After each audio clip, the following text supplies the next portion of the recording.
Oh, hang on. Sorry. It's on mute. It's on mute.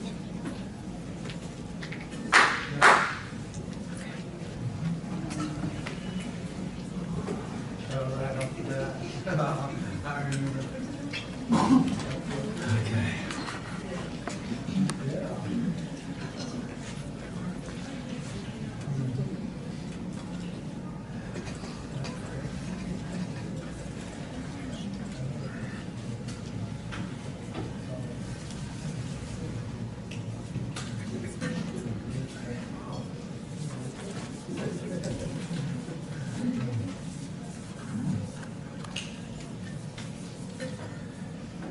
Right, well, we're just going to get stuck straight into it. The channeling first.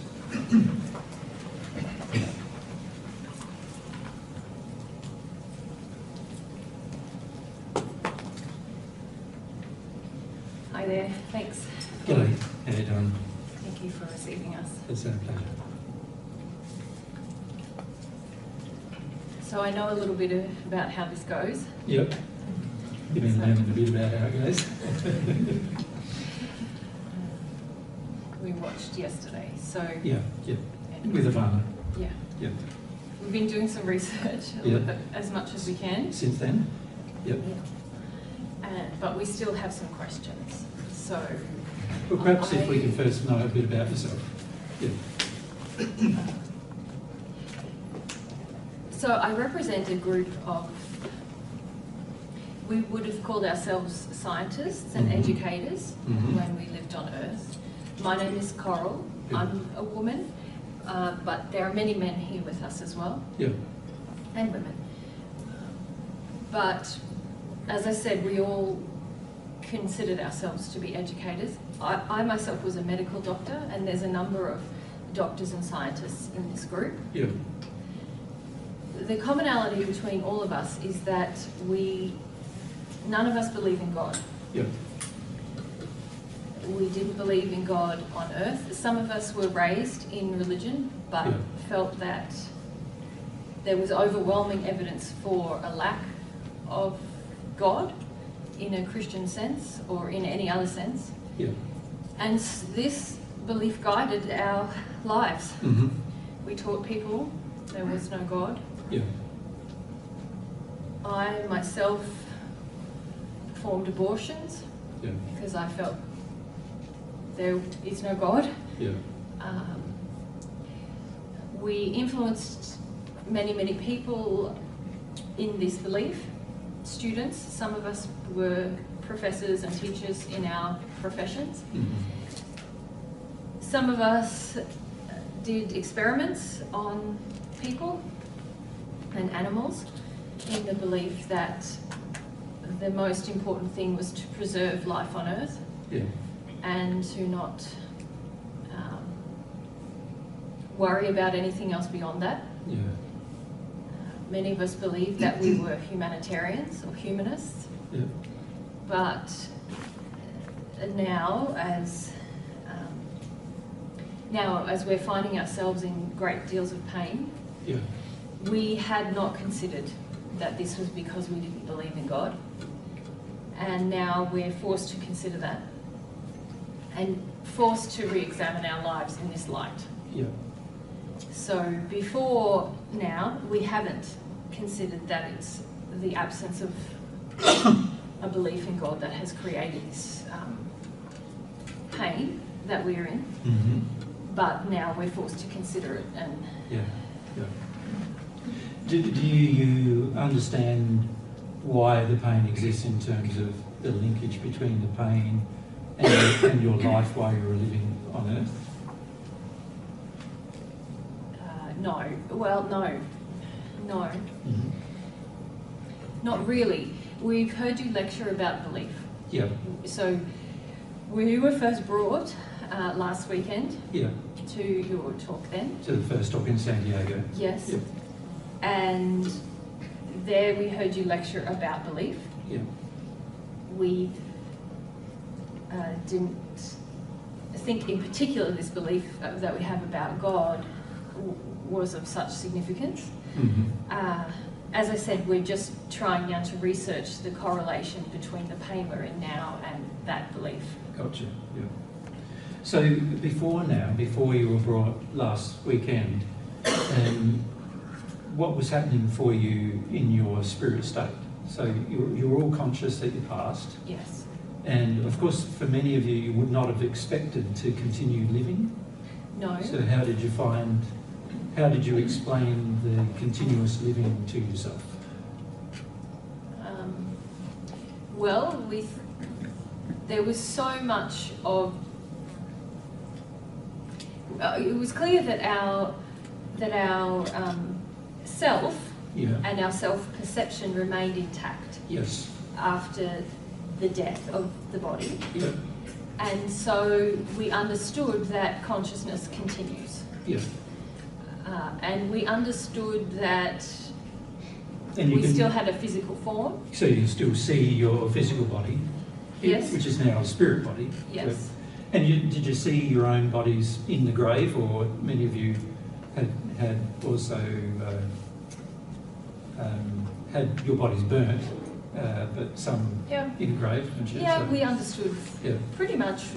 As soon as you passed? Most of us were conscious that death was impending. Yeah. The majority of us, not absolutely everyone here. Some died suddenly. Yeah. But even those were able to extrapolate, if you like, from the experience that we were now in, that we were no longer of the earth. Yeah. Yeah. We could observe the earth, we could visit the earth. Yeah. Many of us could see happenings after our death. Yeah. But we understood that consciousness continued. Some of us had varying ideas about what that meant. For myself, I felt very bound to a physical experience. Others took some time to understand that they were still in a body. They thought it was just a consciousness that was continuing. But because I've been in extreme physical pain since my passing, I couldn't deny that I was in a body. Yeah, yeah. And so some of us have experimented with what the significance of this consciousness continuing. Yeah. But largely we've all just similarly dedicated ourselves to trying to understand our new environment, our new surroundings, with this same sort of mindset as we've always had. Yeah, gotcha. But obviously, because of the pain, you've been seeking for solutions to the pain. Yeah. As you would if you were a doctor on earth, I suppose, when you're looking after your patients. Yes. Yeah. And I haven't really been seeking it on the earth. Yeah. But my surroundings have been such that I've been, trying to figure it out. Yeah, gotcha. Yeah. All right, well, so let's look at, you mentioned quite a number of things, the different ones that you had been doing while you were on earth, as physicians or educators or, obviously as professors and so forth. One of the things you mentioned was that there were experiments done on animals. Yeah. Another thing you mentioned was that there was sort of a really strong focus on only dealing with any physical problems. Not you saw every problem as physical. Is that how you saw it, or how did you see emotional problems?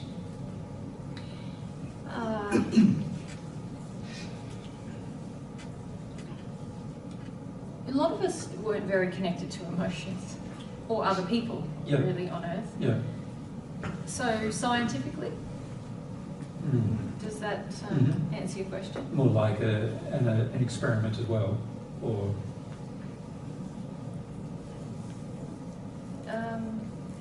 Just that emotions were problems that could be fixed. We just needed to find the correct solution. And did you feel those solutions were physical, or did some of you consider they were psychological? I would say physical, societal. Okay, yeah. Cultural, when I was a practicing doctor, we didn't have a lot of the, the ways that psychological difficulties are approached today, on Earth today. Yeah. But what time frame were you on Earth? But in the 50s, Yeah. I was looking at retiring, so Yeah. in the earlier part of the last century. Yeah, gotcha. Yeah, I suppose with my patients, and I'm just trying to get consensus here with others, we largely viewed emotions as, we didn't really think about emotions, but if there was a difficulty someone was having, then there should be a solution that was practical, and it may involve a change in physical environment, a change in a relationship, a change in a situation or circumstance. Yeah. And usually that would solve the problem. Yeah. Good. All right, so, and is there any questions before we proceed with the discussion about, is there anything specifically you want to ask questions about? Well, I suppose the reason we became very concerned yesterday is that it seemed that you were saying that the lack of belief in God could have a large impact upon, well, more things than we had considered. And also there's this growing concern amongst the group about the influence that we have all had upon others through that belief and influenced others to have that belief. Yeah. And if indeed there is a great impact of having that belief, is it the belief that we have that has created? Before we heard you lecture, we didn't think that there was a connection between. We didn't really think there was a connection between our earth life and our current circumstances. Right. And then there's been a growing idea that perhaps this belief may have had an impact on our circumstances. Yeah. But there is a common question about action on Earth and affecting our current circumstances versus belief on Earth affecting our current circumstances. And if indeed both actions and belief have created the circumstances that we are in now, what is the solution? Yeah. And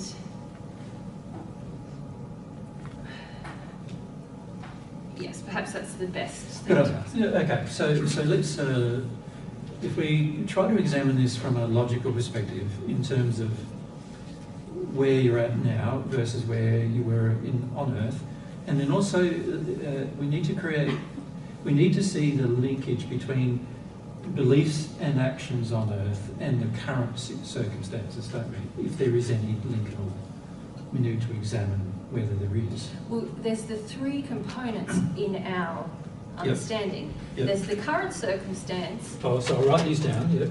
So there's current circumstance. We're trying to sort of triangulate here. There's the circumstance, there's the beliefs, and then there's the actions on Earth. How are each of those things related to each other? Yeah, good question. I suppose I'm conscious of the fact that you were all in a lot of pain. And so how we approach this discussion, I would, as you would probably like to do if you were a doctor, you would probably want to alleviate the pain as much as possible before maybe investigating the reasons for it. Does that make sense to you? Yes. Yeah, so... I can approach this conversation with you answering the questions that you have, but the problem is that's not going to necessarily alleviate the pain that you're in right now. What will alleviate the pain? Well, two things. Answering the question about whether there is a God or not is I feel, a critical thing we can do quite quickly. And also then ask if God does exist, asking that God, why are we in the circumstances we're currently in? And this would be the fastest way to deal with the problem if God did exist. I think the consensus here, I hear your point, but I think the consensus here is that the only way to establish if God does exist is to sort of have this discussion that I mentioned with you. It's not the only way, though. From a logical perspective, you can see, yes, we can look at the effects of things and try to determine a cause for those effects. Or we can attempt another experiment, just like you would scientifically, just the experiment as to whether God exists or not. And if we can do a clear experiment with whether God exists or not, then a lot of the further discussion will be simplified through the process. If God does not exist, then let's go to the other questions you have and work out why you're in the situation. But if God does exist, then obviously the fastest thing to do is address that issue, and then what were the effects of not believing God exists on your current life. So I sort of feel like it's easier to do the second thing because it's going to have as much more power and in terms of and also more immediate effect. If God exists, there is a potentially it will have an immediate effect on your circumstances.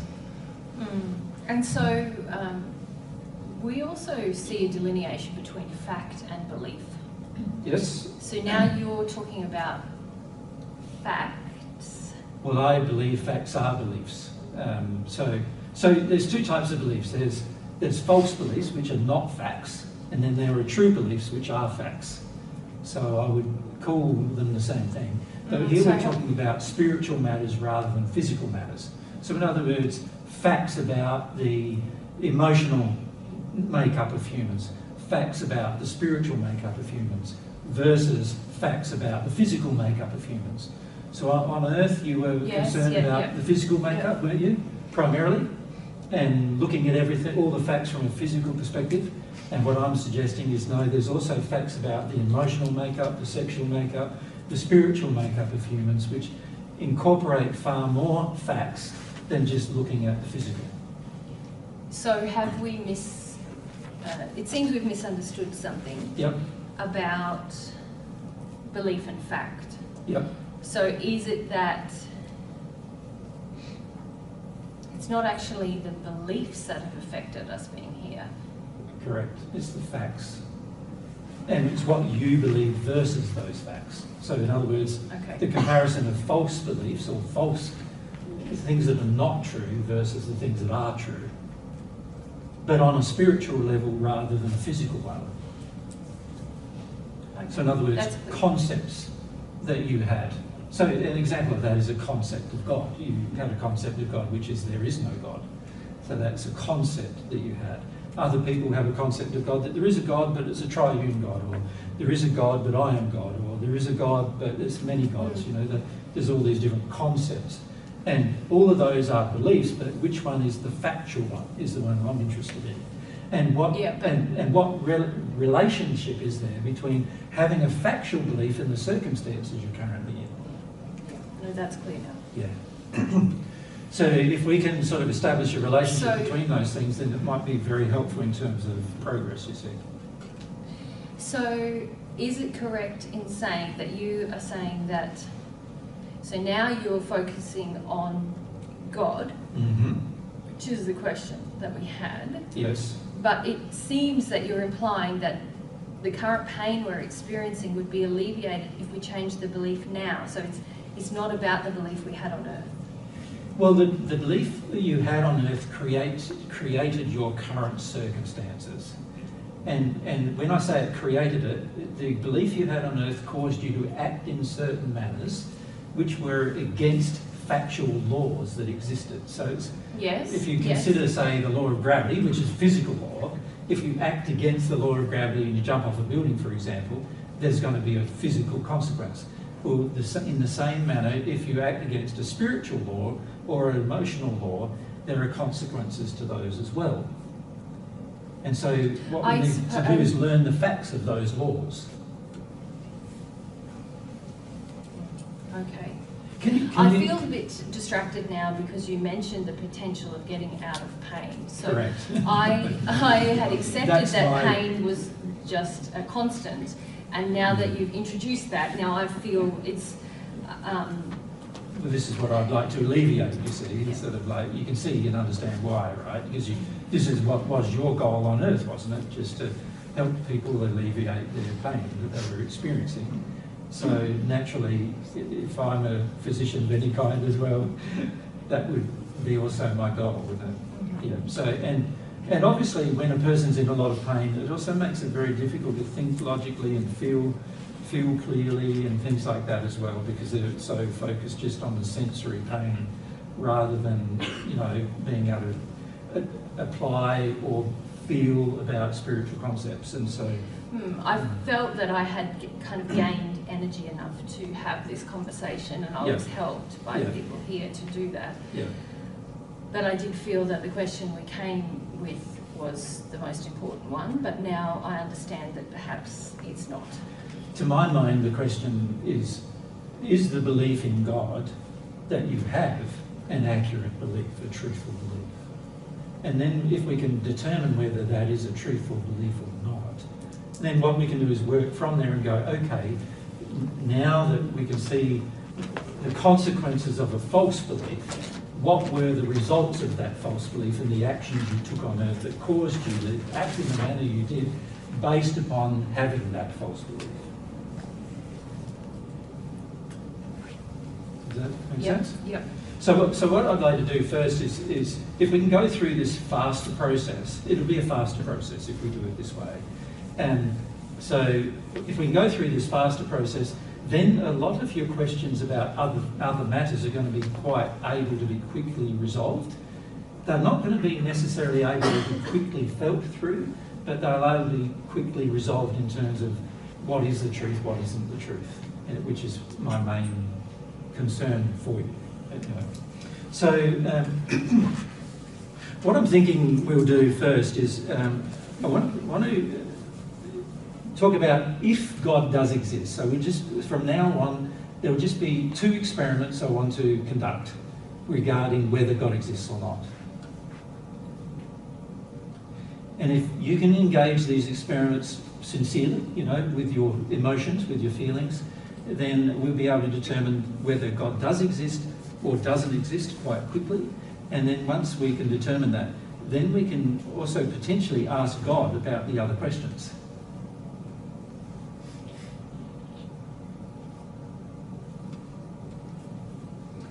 But you can feel, can you feel in amongst all of you, there is this underlying feeling of resistance about, let's solve this problem first.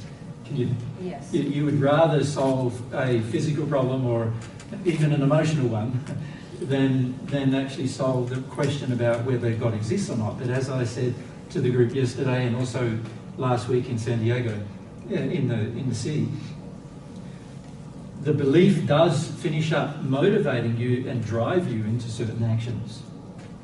And so if we can resolve this belief about God, whether it's true or not, then we'll be able to dissect that belief a bit down the track and go, okay, how has that affected where I am right now?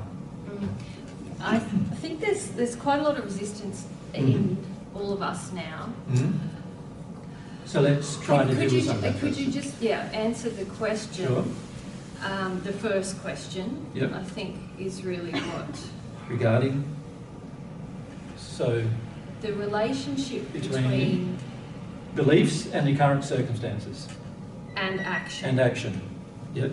Well, firstly, the beliefs you held while you're on earth caused you to act in specific ways, and those specific ways have now caused you to be in your current circumstances. So there is a direct correlation between the pain and suffering you're now experiencing and the actions you took while on earth, and then what caused you to take those actions on earth, which were your beliefs while you were on earth.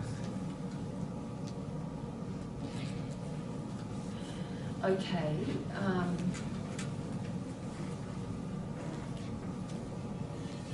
And are you saying that the belief about God has been the most impactful? Yeah. Yes. Yes. Okay. It caused you on earth to do a number of things you might not otherwise have chosen to do. Yes, that's what we can see. Yes. And then we've begun to examine the actions we took on earth based on that belief, and correct. There are a multitude. Yeah. So, an example, you mentioned that you'd had abortion, you've performed abortions. Myself, yes. Yes. If you, if if you believed in a God and you believed in the truth about the human soul, for example, then you might not have committed those abortions. But those abortions are partially part of the reason why you're in pain. Okay. Does that All right. make Let's. sense? Yep. So I'm Let's just giving you an proceed. example of sort of how it works. But it's better if we can sort of ask direct questions, sort of direct the first question being about God, because once we do that and we sort out that question, then we can go from there and start sorting out, okay, what beliefs then caused me to act in the way that I did act, and what are the consequences of taking those actions. Okay. Yeah.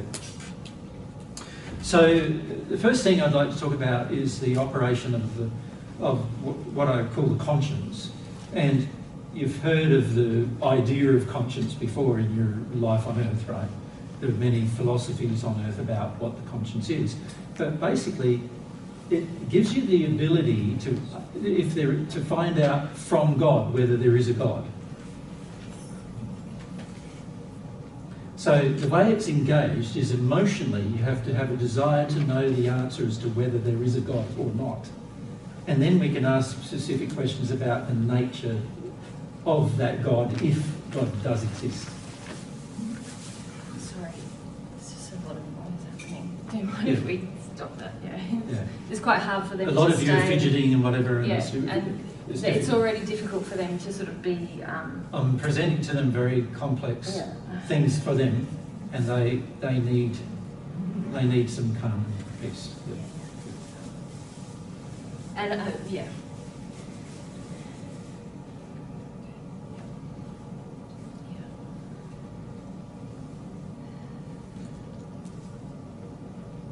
Okay, so if you can, for a moment, just ask, and this needs to be, do you want to know the answer? So to receive answers, if God does exist, to receive answers from God, you've got to want to know the answer. If you don't want to know the answer, then no answer can come. So let's firstly work through any emotion you might have about wanting to know the answer. So why, if God did exist, why wouldn't you want to know that God did exist? Can we address that first? Yeah, that's what it feels like we're all confronting now, because if God does exist, then... How do you feel about that if it's true? So quite a lot of trepidation, all of us. Why is that? Let's deal with some of this. It's fear, isn't it, that you're experiencing when you contemplate the possibility. So why is the fear? What would you be afraid of if God did exist? Just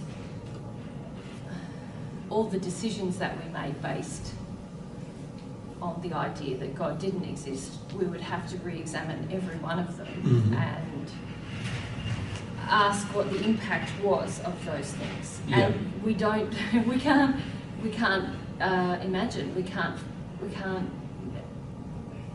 know what those implications have been. Yeah. But if God does exist, you were able to communicate with God, then you'd be able to ask God what the implications actually are.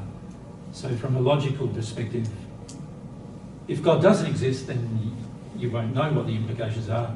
If God does exist, then you can ask God what the implications are. So either way, it's worth finding out one way or the other, isn't it? Certainly. Yeah. And what other fears do you have? So there's a fear of well, there's many actions taken. Yeah. There's many religious concepts, beliefs that are now surfacing amongst us. Yeah. Are they correct? Because we had felt that there was enough evidence to say that they weren't. They all weren't. Yeah. Yes. But let's look at that one. For the most part, a lot of the religious concepts on earth about God are false. So that's for, and of course it would make sense in a way that they're false, because most of the constructs that have been created on earth about God have been people's idea of what God is rather than what God actually is. So it's just been people coming up with ideas. And as you know, people's ideas are often very illogical and don't make any sense and so Yes. forth. So if you examine a lot of religious constructs that are on earth, a lot of them make no logical sense whatsoever, and so therefore can't be true, because if God exists, he would be a scientist, and then there would be a logical flow to all of the beliefs surrounding God, right? Mm-hmm. So in the end, there's a lot of beliefs that exist on earth about God that we can almost dismiss out of hand. It's sort of better to start with a clean slate about our belief about God. Well, and that's the other feeling, that there is this sort of a level of indignation, as to the idea that if God does exist, and if our belief that God didn't exist is the cause of all of our pain now, how were we supposed to know that God existed? There was no good representation of God that we could But I think we connect can to. resolve that after we solve the problem, the initial question.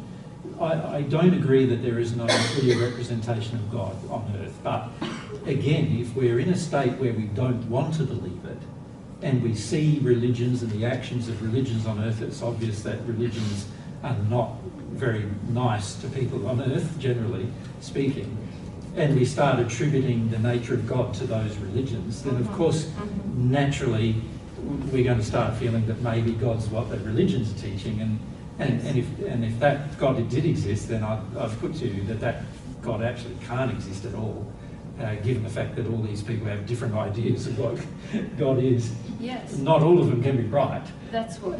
So what we've got to do is just work out what is right rather than worrying about what is wrong. Okay. Does that make sense? Yes. And we can often do that from a place where we don't have a formulated belief in God, rather than coming from a place where we quite firmly believe in a certain structure or something about God. So what I'm saying is a lot of the religious ideas that you're worried about are not true anyway. So it's easier for us to just start from a clean slate than try to discount all of those religious ideas. Okay. Yeah? Okay. Okay. So, if God does exist, logically, God knows everything going on. If God is a creator of everything, which is what people claim, then it would make sense that God knows everything that's going on, including everything that's going on with you. Wouldn't that be true, logically? Yes. Yes?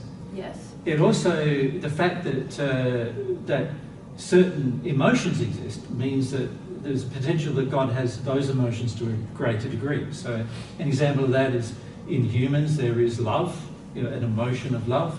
Then it would make sense that God has an emotion. If God does exist, God would have to have the quality of love within herself in order to create a human that has the quality of love. God would be able to define what love is. If God was the creator, God would have to create what God knows.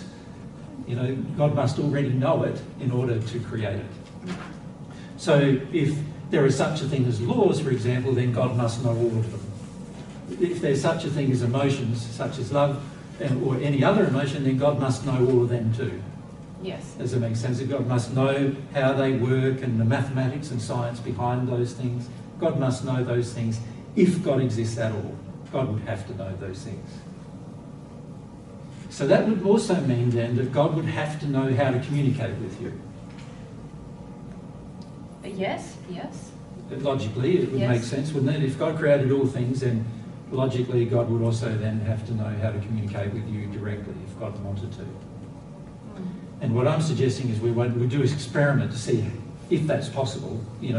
Now, most of us think with our mind that if we talk to God with our mind, we'll get a response in our mind. But already in your spirit life that you see these thought packets coming from other people. Have you noticed them? Yes. Yeah, so even when you're communicating with each other, quite often there's thought packets, isn't there? When they're some distance away from you, this thought packet comes to you, you'll be able to read the packet basically through your mind, and you'll be able to determine from that packet of information whether you want to meet up with a person and so forth. So you can see from that example that packets of thoughts are being passed from mind to mind, not just verbal words. Yes. Yes? So you can see these thoughts are things. Yes. Let's then go, well, let's go one step further than that. If thoughts are things, then what if emotions are things and beliefs are things? Okay. It would make sense that if thoughts are things that we can see passing between one person and another, then it would also make sense that perhaps emotions are things we can see passing from one person to another. So an example of that is you would notice on earth when you've gone to try to help somebody as a spirit that sometimes you see colours coming out of people. I personally haven't Done that? Some of you might have. Yes. Now, if you look at the audience here today, the physical audience, you know, forget the spirits who are around at the moment, just look at the physical audience. Can you see there's different colours of things coming out of each person? Yes. Yes? Now, can you see if I say something that upsets a person? So an example is I talked to John earlier. Now look at what's coming out of John. Yeah. Yep, we see difference. Yes. Can you see the difference? As soon as I mention John's name even. It's not something that we pay a lot of attention to, but yes. Yes. We can see the difference. You can see different colours coming out of him straight away, even just mentioning his name. Yes. He can feel himself being identified. He's worried about what it is. He can feel there's different colours of energy coming out of him. Mm-hmm. So obviously, him just being identified has caused him to have a feeling that caused different colours to come out of him. So that tells you that feelings have packages, but they're just not thought packages. They're expressed in a different way. Okay. Make sense? It does. Okay. So if we have thoughts and we have feelings, it would make sense that if God exists, God would have thoughts and feelings. Because God would have to know what a feeling is in order to create one in a human. Just like God would have to know what a thought is in order to create a thought in a human. So does God create our thoughts and feelings? That doesn't seem right. No, but God is able to communicate with you through thoughts and feelings. Just like you've seen, there's a lot of communication going on here in the room and a lot of colours coming out of different people in the room, but none of them are saying anything yet. But they do have thoughts. So you're saying God created the capacity for those things? Correct. Okay. Yep. Yes, okay. And therefore God would have to understand.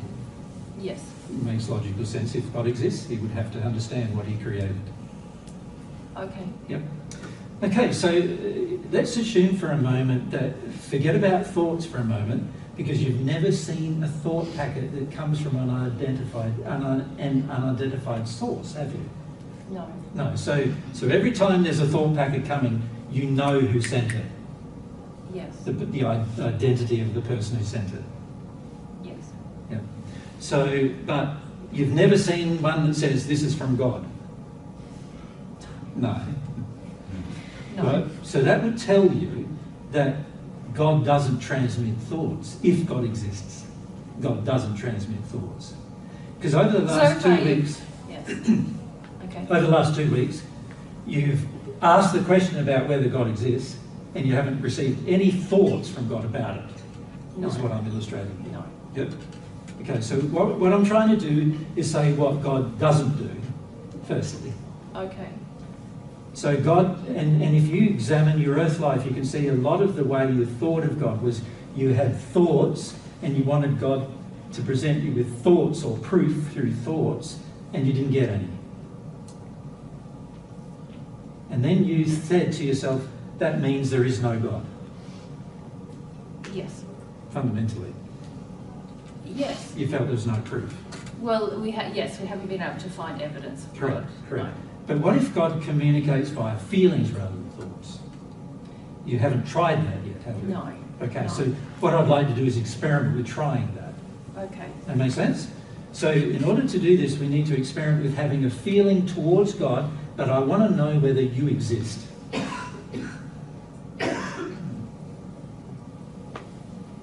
So, okay.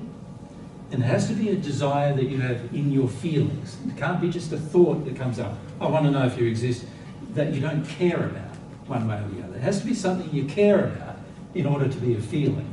So it has to be a feeling that you feel that I want to know, whether you exist, like a passionate, I want to know.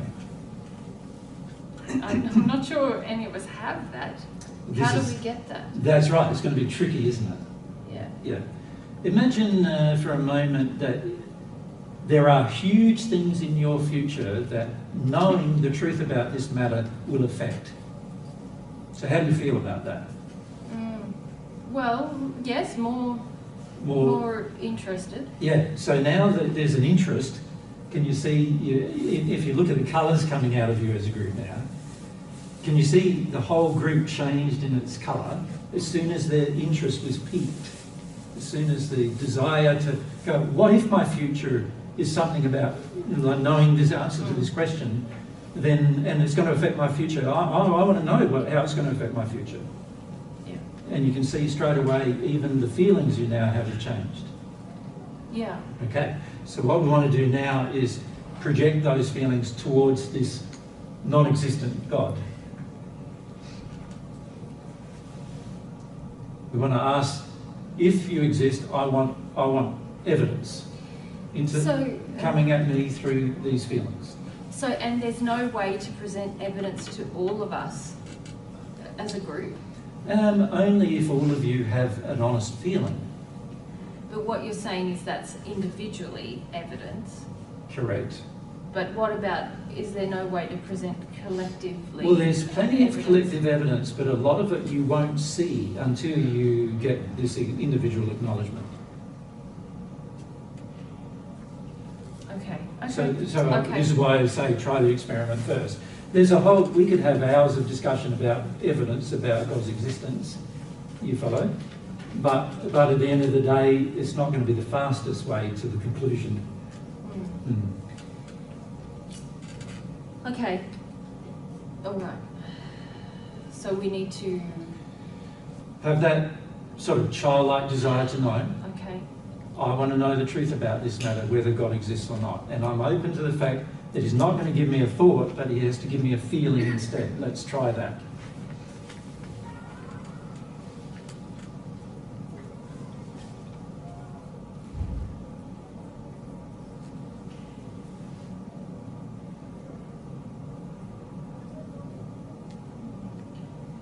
It seems like many of us now have that feeling. Mm-hmm. And what's the feeling? That, yes. God does exist. Yes. Yeah. But we wouldn't usually call that evidence now. But if feelings are things, you can see the feelings coming out of our audience, and they are things. Yeah. So they do present evidence of how the audience is feeling. So why wouldn't feelings be a part of your evidence? Well, because it's so individual. Your feelings are individual, but God's, if you can feel, each of you, when you feel the feeling, you're all feeling the same feeling. That's true. So the feeling coming from God is the same for all of you. Yes. It hasn't been created by you, obviously. Well, but we can't see the feeling from God. We can only see the feelings in each of us. All right, well, let's look at the logic of that. If God does exist, then God would have to exist outside of the universe he or she created. Okay.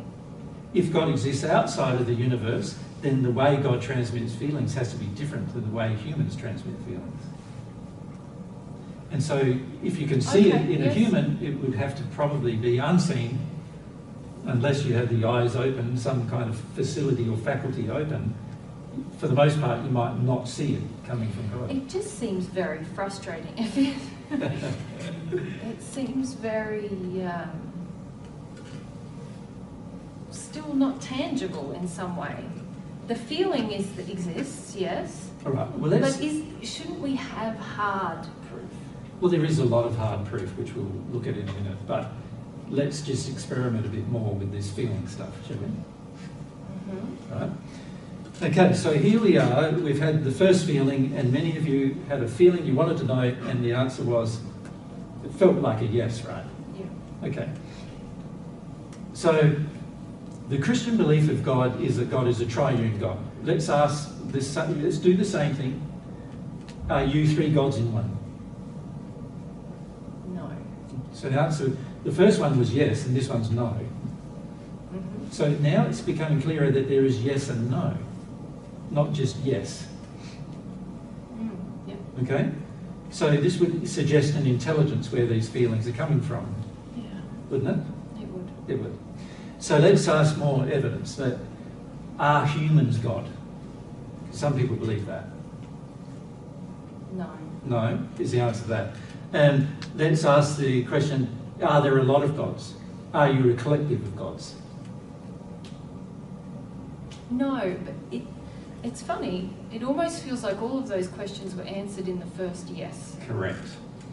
So when God answered you first, there was new answers in the feelings, weren't there, that Yes. said, all of a sudden, not only did you learn about God, yes, exists, but also not multiple gods, not, it was an individual, and so forth, right? So the nuances in the feelings are quite clear at times if you're open to them, where you can read a lot into those feelings.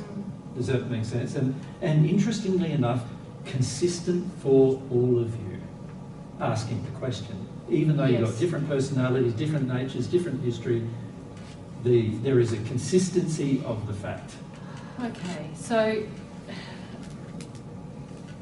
now that we've answered that question, now it seems, well, now there's just a lot of worry. Correct. I feel like it's very hard now to Well, let's look at our worries. remain here. Yeah, stay for a bit and let's look at the worries, because we need to address the worries. So what are you worried about? Well, just the implications of this. Mm-hmm. Is there any area you'd like to ask God about the implications?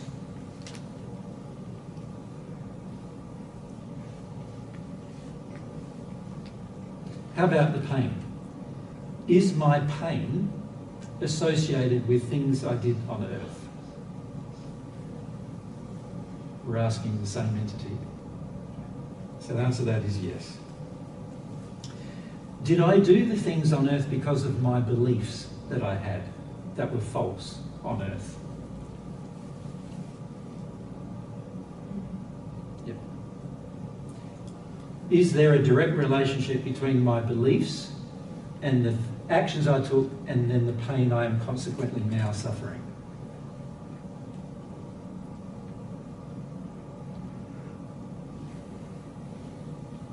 Yes.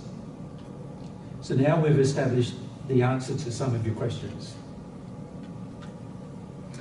Now, before you leave though, I want to talk about one other thing to do, and that is, if God has thoughts, then and these thoughts are transmitted through feelings, the question now becomes, what does God feel about you? That'd be a valid question. Does God have feelings about you? Yeah. That'd be a valid question, wouldn't it? So again, you can project these feelings towards God. Can you help me feel what you feel about me?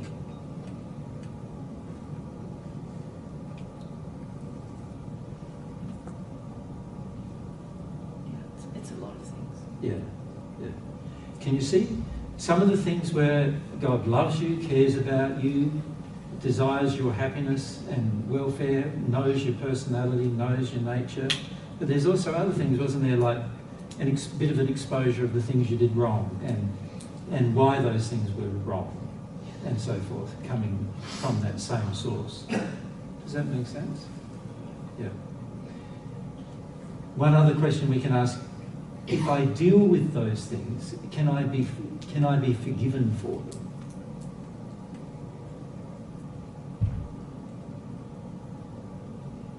Yeah. It's very hard now though. Very hard now because it's a lot emotional now, isn't it? And most of you are not used to emotion at all, which is a consequence of actually not believing in anything other than the physical, you see. Yeah. thank you. Thanks for answering our question. Yeah. I understand you'd like to go now. Can I just, before you go, I'll just ask some spirits who have been through the same thing you're now going through to come. You see them now.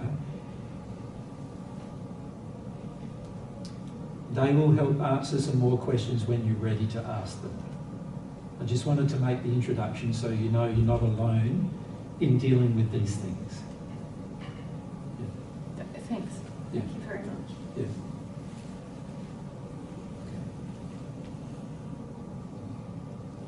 So feel free to feel your feelings, Coral. The rest of the group, I know and understand it's difficult now, and just need to have some feelings about these things.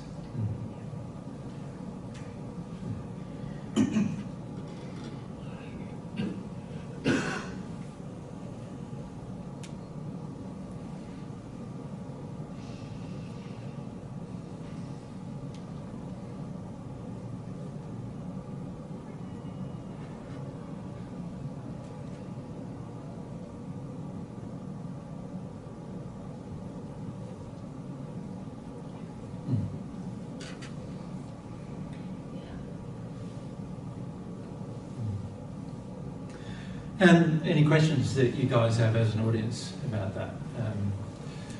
Can we go to Enrique first? Back to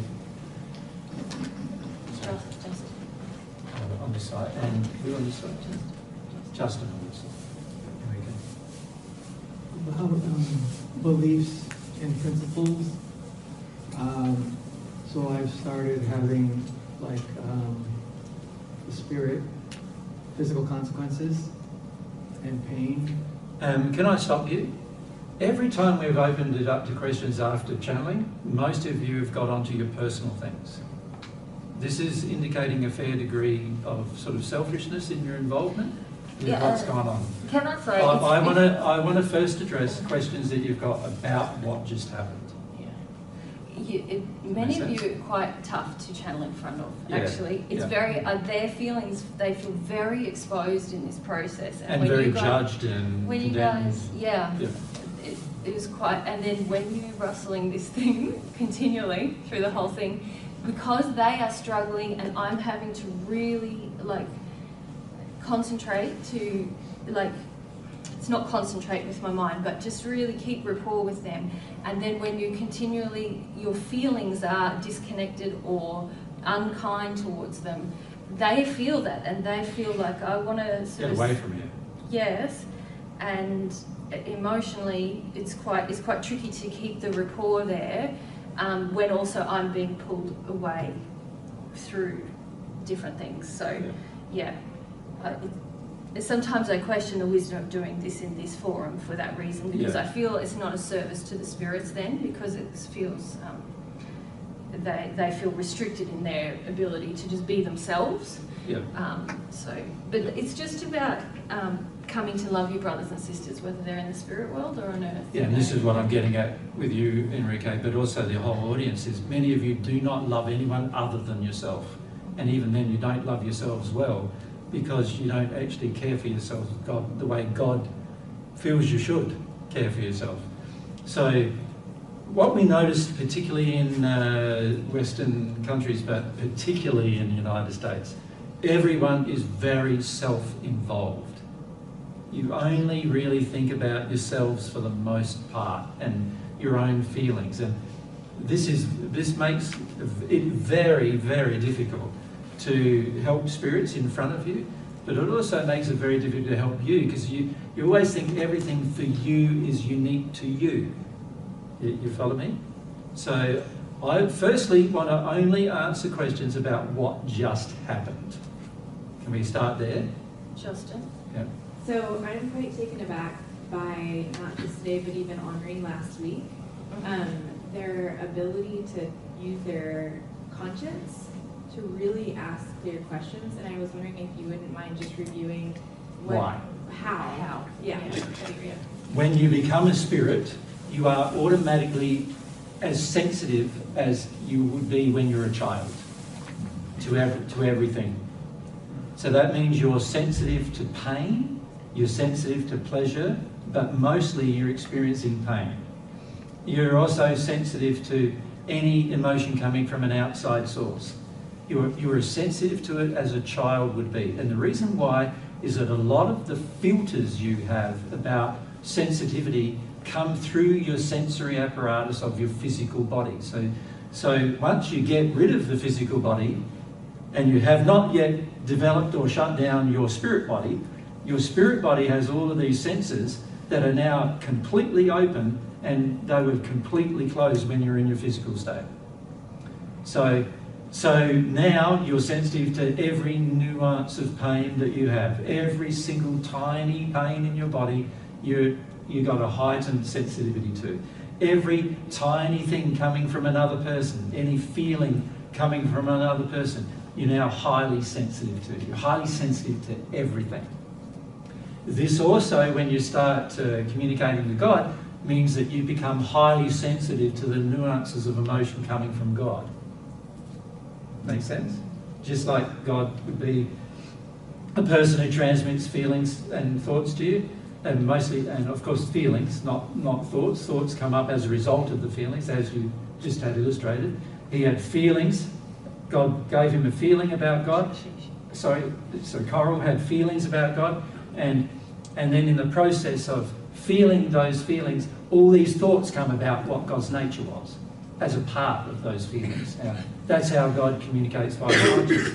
But Coral was sensitive to it because she's not limited anymore by the shutdown of the physical body senses that you have been doing to yourself for years and years and years. Yeah. Now, a little child, by the way, like a 1-year-old or even a newly born baby, has the same level of sensitivity. This is why when it's born, it cries all the time.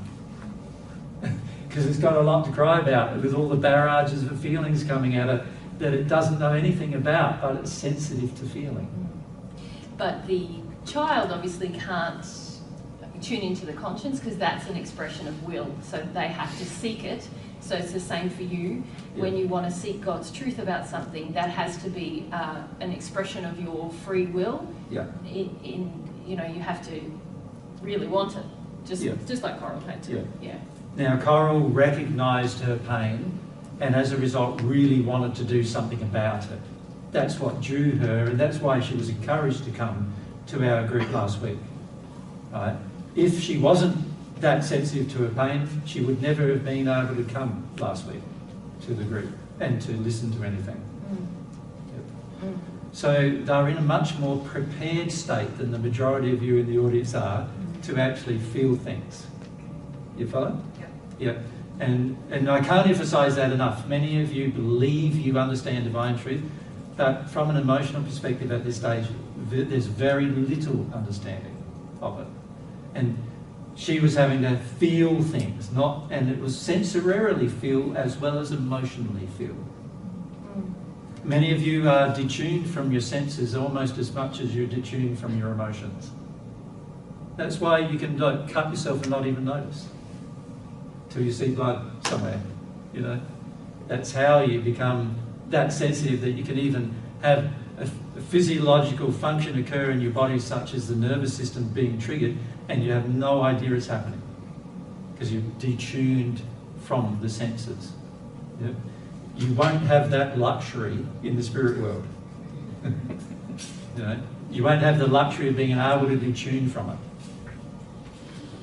Yeah, can we call it a luxury? Yeah. Well, I don't know if I'd call it a luxury, but many of you believe it's a luxury at the moment.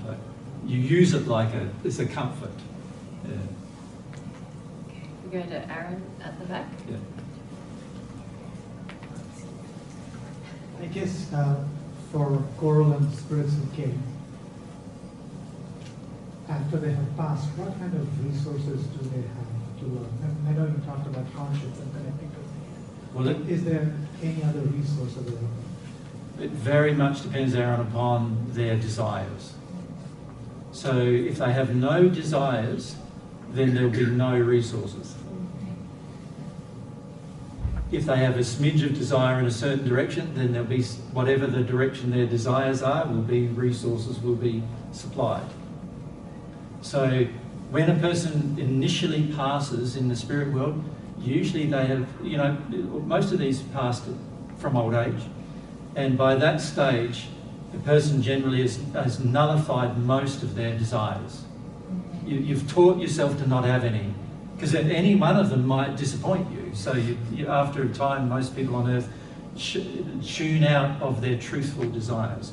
And basically their fundamental desire is to not have a desire, to not have feelings, to not have feelings get triggered, to use their mind. And this entire group was heavily involved in using their mind to suppress their true desires, to suppress their true feelings. So the problem with that is that desire is what brings things to you in the universe. This applies on earth as well, but also in the spirit world. See, at the moment, many of you have created lives mirroring your desire, and you don't realise it. So some of you have wealth, that mirrors your desire for wealth. Some of you don't have any wealth, that mirrors your desire to not have any. Right? Some of you have a partner, well, that's because you had a desire to have a partner. Some of you don't have a partner, well, that's because you didn't desire one. Or you've been disappointed by one, and so now you're worried, and so you don't want to have one anymore. Right? Desire drives everything. So when they pass and they have no desires, there's very little help that can be given until a desire is expressed. Make sense?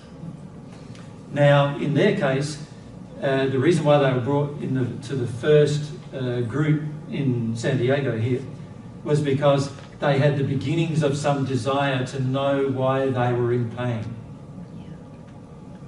And that beginning of a desire, which, by the way, they've been in pain a long time.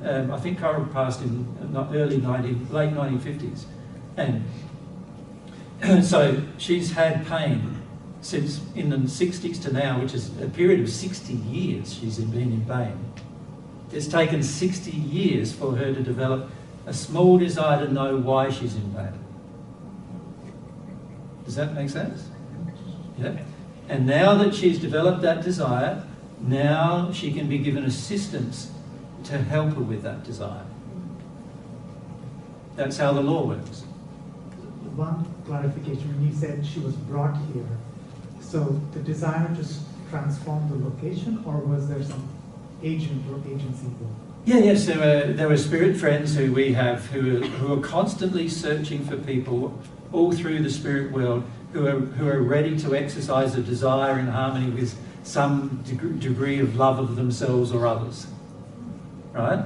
And when they find such people, they go, right, now what's our best course of action to help this particular person? Last week, Mary and I gave that opportunity to occur in a group. So these people thought, well, let's take them to the group to talk about beliefs, because they need to understand how their beliefs have changed the course of their entire life now, right? And so they were brought by some of our spirit friends to the group. And this is why we often have anywhere up to 20 or 30 million spirits listening to any seminar we give, because there's been many of our spirit friends in the spirit world bringing groups of people from all sorts of places who they've found who are ready to exercise a desire in a direction or another, and they bring them to the group so they listen to some information and connect to some feelings on earth that they've been avoiding, and this helps the spirits then who are helping them to be able to educate them further. That make sense? Thank you. Yep. Maybe Anna now? So I noticed when you first started channeling that a lot of us got really droopy. Yep. Very, very droopy. A lot of us, I was fighting it. What was going on? Fidgeting, droopy, Yeah, making noises, coughing. A lot of us. Yeah. All that happens because you're very uncomfortable with the emotions they are feeling. So what happens for many of you, you don't realise how much you're shutting down emotion. And you don't realise how much you're shutting not only yours down, but also your sensitivity to everyone else. Make sense? And so when a group comes who have some fairly painful emotions that are actually very similar to some of the emotions you're going to have to experience, but don't want to, then you go into this denial state. And the denial state is shut down your senses, shut down your emotions, shut down your intellect. Allow spirits to come and nurse you through that process as well. So you often become sort of almost overcloaked by a spirit in that place as well. And this is all motivated by the desire to avoid how they feel so that you can avoid how you feel about how they feel. And yeah, and John was just saying, because their issue was in particular with what's the implication of my beliefs now that I'm here, you know, whoa, how's that affected my spirit life? And a lot of people here don't really want to look at that. They want to look at, well, what are my beliefs and my actions here doing to my future? To your future life. Or even to your life right now and from now on. Yeah. Yeah, because I feel wide awake right now. Yeah. Bright eyed. Yeah. And all the noise stopped Yeah. as soon as we stopped channeling. As soon as we stop channeling. Yeah. There was a lot of noise. A lot of the noise happens because you're all basically emotionally fidgeting. You know, you're all distressed one way or another about what we're talking about. Some of you have disbelief, others of you have belief, but you're worried about it. Others of you are concerned about what it's going to mean for you. And so you're zoning out of a lot of things and not realising it. Yeah, and that's why it was so difficult, because all it feels like from here is like, go away, stop that, stop this. And we're trying to give the gift to these guys to help them, and a gift to you guys to sort of help you understand the principles. Not only that, to come face to face with this will be your future at some point if you're not careful. Like, yeah, but it's quite tense emotionally, actually. I was going to ask, is that why, like, because I felt it too, and I was like, you know, so. Yeah. And, you know, it is tough. You think about it. Let's say you pass today and the next 60 years of your life was just pain, and every moment of your day and night is no sleep, is pain. And you've experienced that for 60 years. So that could be our future, basically. Well, for many it's going to be your future, yeah.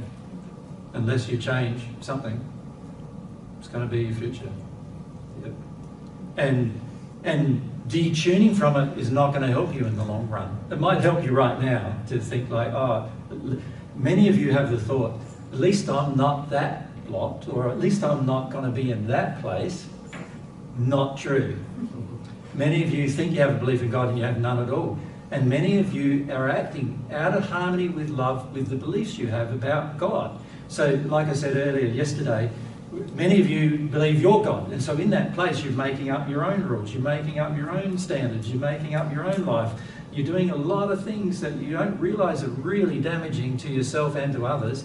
And you don't realise the consequence of it. And how intricate the consequence of things are. Right?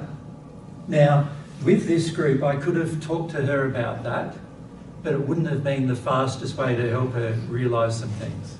You follow? So I could have talked to her about everything she did on earth and the consequence she's now experiencing. And it would have been a very emotionally confronting discussion as well.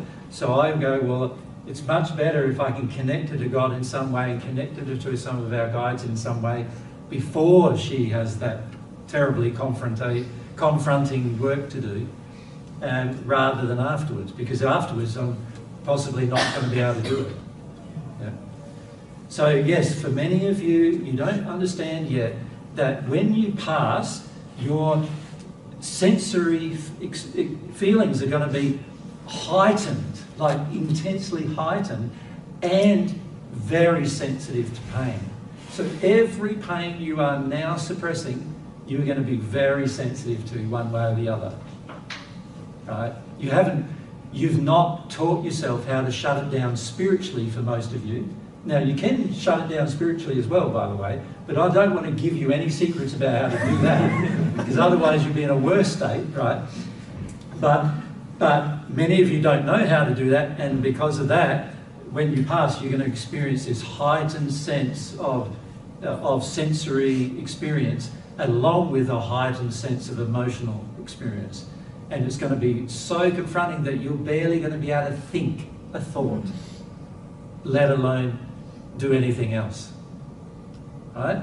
This is why we emphasize changing your will in relation to your emotion, love, your seeking of truth, all of the, and having faith that change is possible. Yep. All of those things, once they move from your head into your soul awareness, into your soul reality, then you can change so quickly, you know, on earth and in the spirit world. Before that happens, it doesn't. Long drawn out tooth-pulling exercise. That's right. And when you enter the spirit world, it doesn't really matter what you've heard in your intellect, because you'll be quite consumed by your emotional will.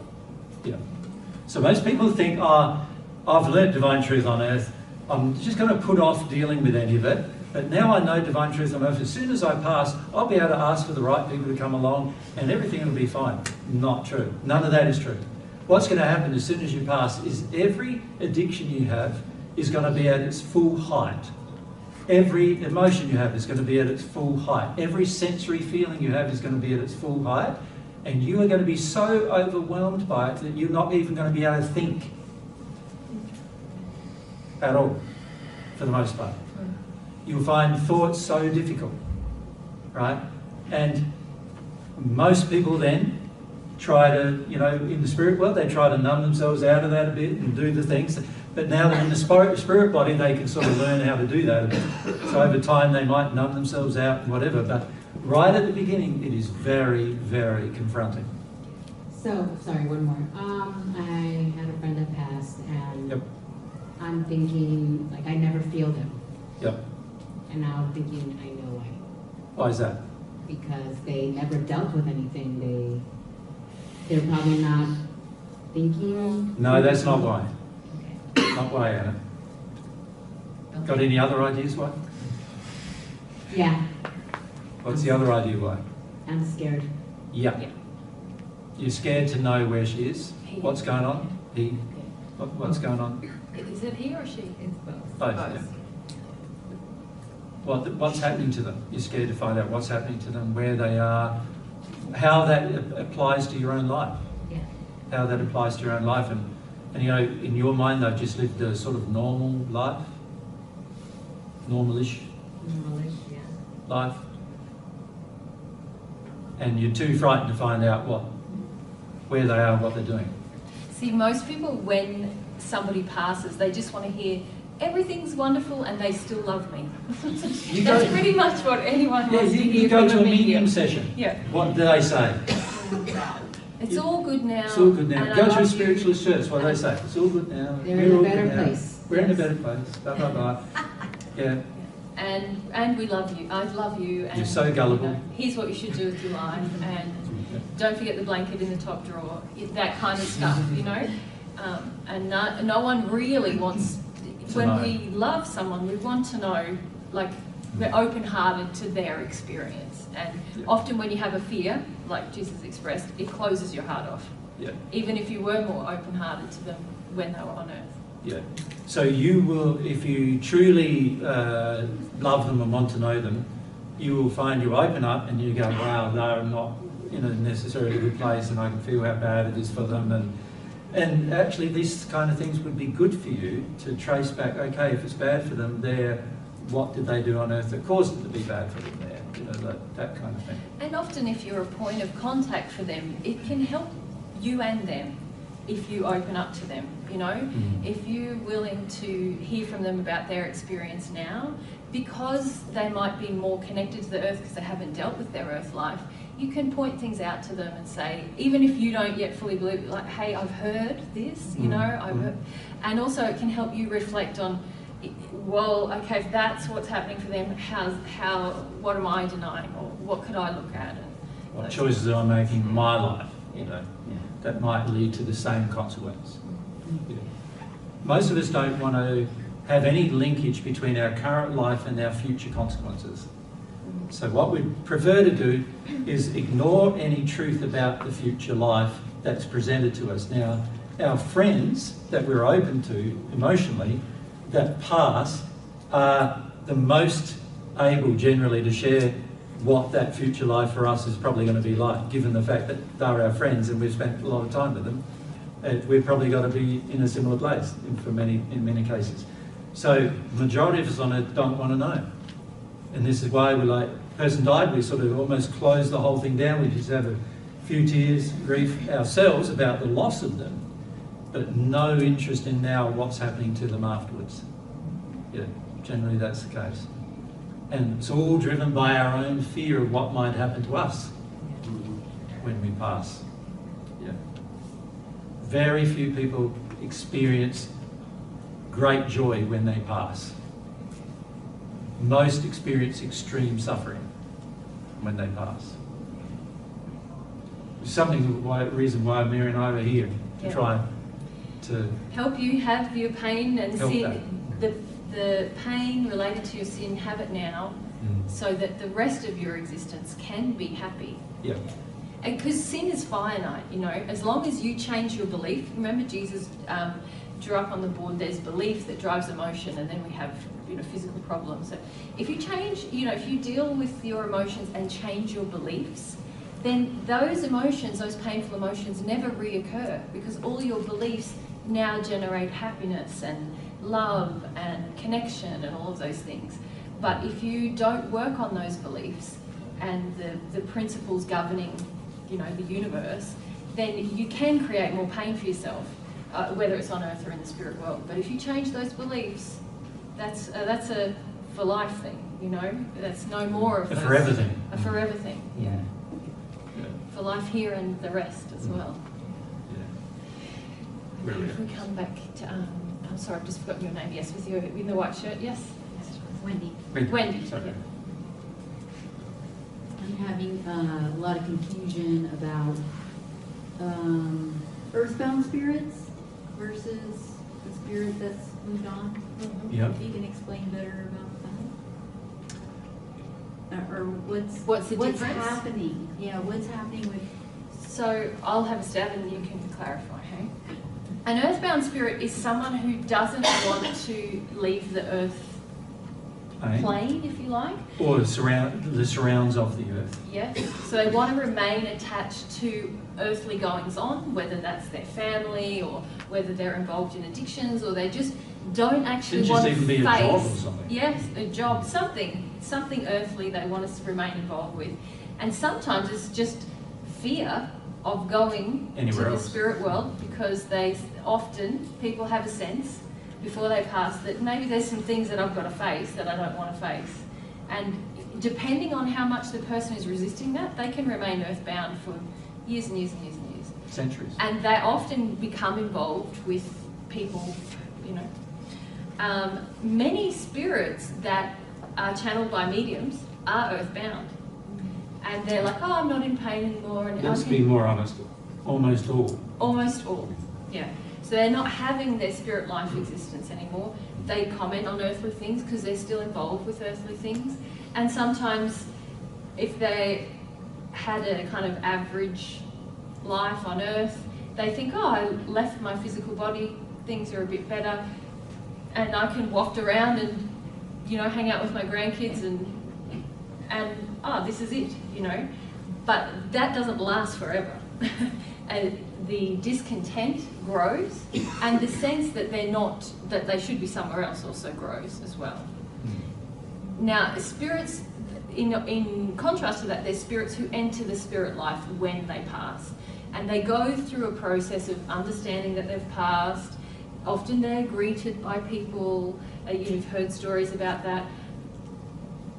They are confronted with their life on earth and their sin. Not immediately though, often. No, often there's like an adjustment period where you enter, and then, but if you are staying in the spirit life, if you like, you are forced now to deal with your sin through the environment you live in, so depending on how active you are in that process. Like if you're seeking to become more loving, you'll get so much assistance in the form of people and experiences and all of these things to help you to grow and to keep progressing. If you're fighting that and you're in resistance, then your environment is the major thing that becomes your trigger for change until your will is involved.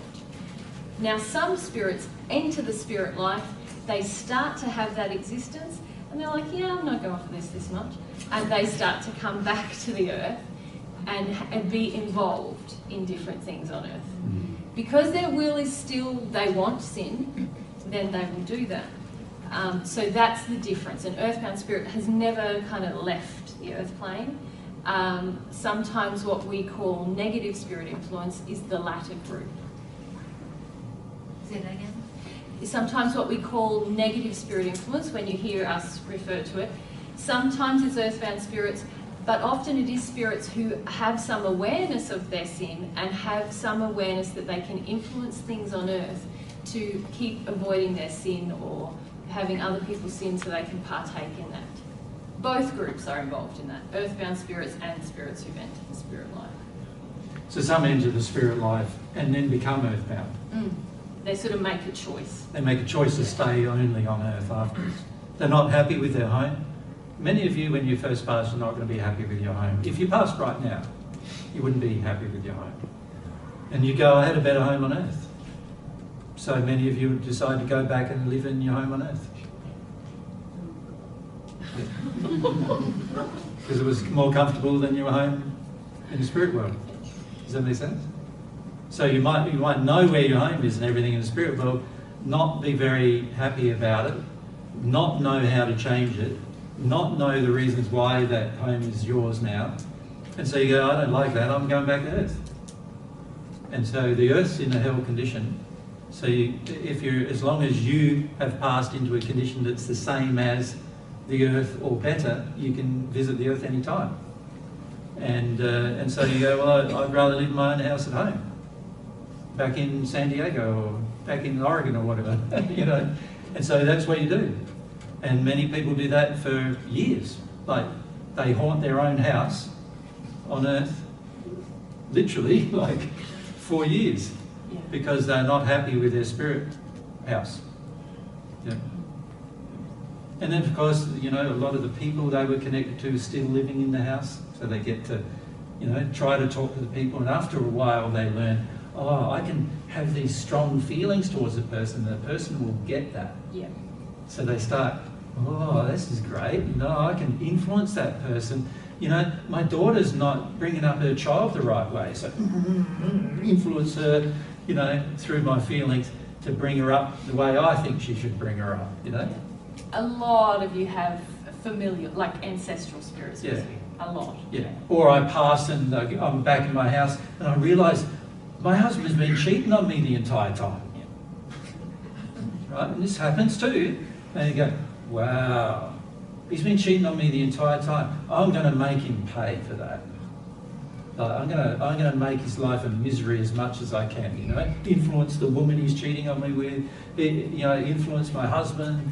Go and influence my daughter and tell her, don't trust men. Don't trust, you know. Don't trust your husband. You know, a lot of husbands and wives have a lot of conflict, even more after one of their parents dies, because the parent, if they never approve, just comes along and projects at the child. So yeah, to the point where the child just decides to, the grown child just decides to do something different. And some of you have problematic relationships with your parents. It is far better to deal with your issues with that parent, inside, you know, your stuff you're holding on to before they pass, because trust me, after they pass, they're going to be attracted, because you're in a rage, you're all cranky with them all the time. They're going to come all the time. Every time you're cranky, every time you feel about them, they'll be there. And if they don't have any development, they'll want to argue with you or pressure you or guilt you, or all the holes you have can actually be more exploited after a person passes than before. So, because they're invisible, right? And you don't know what's happening. You don't. Yeah. Many of you are unable to tell the difference between a thought package that you have and a thought package that's coming to you from someone else. Remember last week we were talking about that a bit with regard to the we versus you versus I do something. Yeah. You know, most of you don't realise that you're thinking we or you every time you talk to yourself, and actually that's just a spirit having a chat with you about what they think you should do and so forth. Many people on earth are just not aware at all. We lack education. Yeah. But you know, I know now, watching all your faces, some of you just go, oh, how will we ever, oh, we'll never be, you know, but actually, what we're teaching you about the principles is the answer to all of these issues, whether you're a person on earth or you're in the spirit world or you're earthbound, or it all works for everyone. Yeah. But I don't want to calm you down about it. Is that what I just did? Because No. you've got to have to go through some feelings about all this stuff. Yeah. And the more you get calmed down about it on earth, you think about the average medium, you know, when you go to spiritualist church or something, you sit down and some people do some mediumship. The average thing's going, everything's fine now, you're fine, let's talk about your family and how to help you here and how to help you there. And most of the spirits who are doing this through mediums, if they're actually mediums at all, are actually spirits who are in a lot of pain and suffering themselves, and they have really no idea about their own life at all, and they just don't want to tell you. Because they want to reassure you that it's not that bad when you pass, when they feel it is bad. But they just don't want to worry you while you're alive about it. Yeah, and sometimes mediums lack the integrity to pass it on as well. Yeah. They feel like, oh, I'm going to go out of business if I, you know, really If I reflect. tell people that it's not as good as what everybody wants to believe, Yeah, or then maybe some people will no longer pay me to do my mediumship anymore. or you'll leave distressed, and then that won't be good. They'll be responding. It's not good for further business. Yeah, or it's not good for you. A lot of people think, oh, it's not good for you. If you start to have a feeling as a result of a conversation, Yeah. then that's not good. And so I can't pass that on. That wouldn't be loving. I've heard mediums saying that wouldn't be loving. Yeah. So there's a lot of great dishonesty in what's happening with mediumship on earth. Okay, if we come to Catherine on this side and Cheng on that side. I wondered with Coral, first of all, what was the size of that group? Did you know or not? It's pretty big. Okay. And they're not earthbound. They said they visit the earth sometimes, but okay. Yeah, not earthbound. They're in too much pain to be earthbound. Yeah. And also, because she had, and many of them had performed abortions, do you think, because, you know, as Anna mentioned, this heaviness and restlessness, do you think, especially with the U.S. election and abortion being, you know, fiery right now, I guess it always has been, but it's highlighted. I was thinking, are we also being, we as an audience, affected by spirits who are inflamed about that, or? I think it's more likely that many of you have had abortions or been involved in abortions, so yeah, that's more likely to be the cause of exhaustion. Yeah. Thank you. I do agree with that. Yeah, and also the attitudes that cause abortion, many of you have, even if you haven't had an abortion. So an example of attitudes that cause abortion are things like a feeling like it's hard on a woman. It's easier on the man. You know, having sex outside of marriage or outside of a committed relationship is easier on the man. It's harder on the woman because she might have a child. So she needs to have the choice to be able to get rid of that child if she wants to. You know, many of you also realise that bringing up a child is difficult, and if you're in a situation where you don't feel like you have a lot of support, then many people have the belief that that's the time to have an abortion because you don't have support. So there's a lot of false beliefs which trigger the abortion. The abortion is the effect of the sin that exists in the attitude, right? And so many times some of you have not had an abortion, but it's only because there wasn't the proper opportunity for it to happen, not because it was a choice, but because you just never had the circumstances, you were careful or whatever, and never had the circumstances where an abortion may have occurred. But you do have the emotion that would have committed one if you had the unfortunate circumstance of getting pregnant under certain circumstances.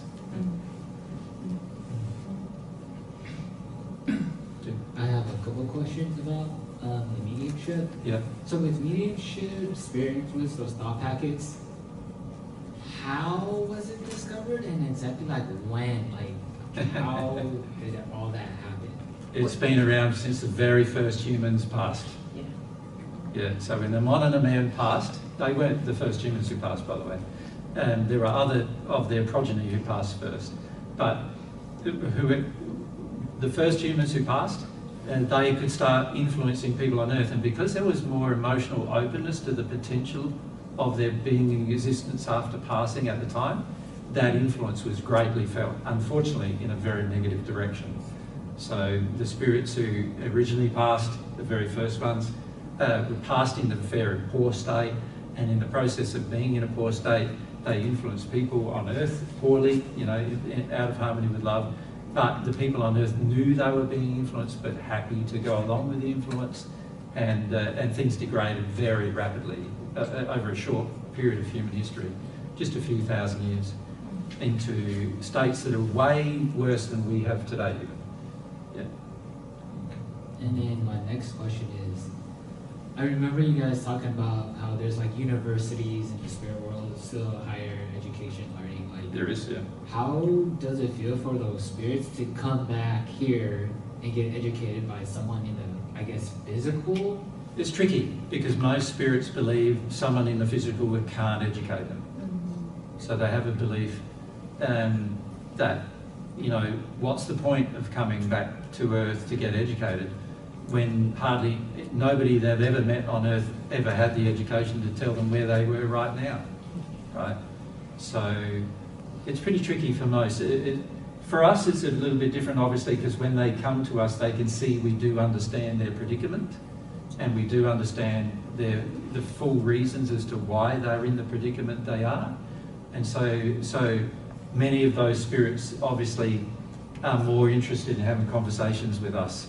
But when it comes to having a conversation with a medium, many of them go, well, what's the point of me even asking a single question of that medium about where I am right now, why I am where I am and everything. And even these people, the mediums who believe they're leading people to the light, you know, most of the spirits around them go, where's the light? I don't see any light. You know, what light are you talking about? There's no light here, you know. But unable to be honest about that with the medium because the medium has that belief. And so most of the time they feel that those people are not helping them at all. So with that, with people that do mediumship here and feel like they want to help spirits with all their own injuries, is it kind of like better just to stop that? Well, it's never good to stop a loving action. What you need to do is refine the loving action so that it's more loving, right? So many of you who are involved in mediumship on a day-to-day basis, you don't understand how much you're doing it in an unloving manner, right? And in fact, for many of you, you're getting completely hoodwinked as to who is with you. You don't know who's with you. You don't know what their motive is. You don't understand their motive. And the reason why is because you've got your own addictions that you're unwilling to address. Make sense? Yeah. So, as we said earlier, dealing with your own addiction, remember the discussion I had with Michael, dealing with your own addiction is very, very important if you're going to do any work with spirits, because in the end, they will, you know, there's many malicious spirits who will just fool you into believing you actually communicating with someone who wants to progress when really all they're trying to do is get a bit of a hold on you or whatever. You know, there's many spirits who will do that. And we see that happening with people who are listening to Divine Truth around the earth who set up a mediumship group. Frequently it's completely out of harmony with what we would consider love to be, right? And the main reason why is because of the addictions of the individuals involved. Yeah. Everyone's a medium. No one's not. So it's pointless to sort of try to ignore that faculty. It's like, oh, I'm just not going to smell anymore because, you know, it might smell nasty sometimes, you know. Of course, some people do that. They do. And I don't advise that either because you miss out on some people who can't smell great any single thing, right? And there's also some people who do that with their feelings. Yeah. You know, I've had enough hard feelings, I don't want to feel anymore. Yeah. But it's not good for you. No. And so it's the same with mediumship. It's like, don't tune it out. Instead, refine it, as Jesus said. Become more sensitive to your own feelings, and that will help you to be sensitive to your own feelings and your own motivations. That will help you to be more sensitive to the feelings and motivations of spirits around you. But if you enter mediumship in an addiction, all you're going to do, like to meet an addiction, all you're going to do is attract spirits who also want to meet their addictions, and it will end up worse for both you and them. Yeah, for them and you. Thank you. Okay. Okay. So what if we come to Jordan here and who's got their hand? Oh yeah, Tyson. My question is, if the conversation would have continued, would you have then asked about them receiving God's love? Yeah, that would have been my next protocol. They did receive a little bit of it actually in this conversation, but because some of them did have a bit of a longing for that. Once they realised there was a God, when I asked them, how does God feel about you? And to ask that question, some of them did ask that question in that moment. Yeah, Coral did. Yeah, but their emotions got so difficult to handle here, they needed to have a place of privacy to go and deal with their emotions. And so I was conscious of the fact of how distressed they were staying here, which was more distressed than, say, the spirits we talked to last week. And also more distressed than the spirits we talked to yesterday. And when I feel that level of distress in them, I go, yeah, I can feel you just need to go for a bit, you know. And Mary and I can talk with them again if they want to be talked to. They might come again. back. Yep. Just pass. Did you have your hand up, Maya? Yeah, if you passed you, and we'll go to Tyson. So a lot of the principles and qualities that you've focused on and emphasized, they all seem to have a fundamental component, if you want to grow and develop them, that if you can figure out this key thing, you can make it all happen. And of course, that's a sincere desire. Yeah. That's like the drive and the impetus and motivation to take action. Yeah, sincerity. Yeah, sincere desire. Sincerity or sincere desire. Same. Yeah, yeah. So you've talked about desire in the past. If you want to develop the desire, if you act loving them, your desires and passions, they grow. Yeah. Or you work through your fears and false beliefs and sin, then you can get rid of some blocks, which will be easier to activate. Have desires, yeah. So I've done a little bit of both of those, so I have a little bit of faith in some areas of my life. Yeah. But for the most part, it seems like the chicken and the egg. Yeah. So the chicken representing a sincere desire. Now, this is not a question about the channeling, is it?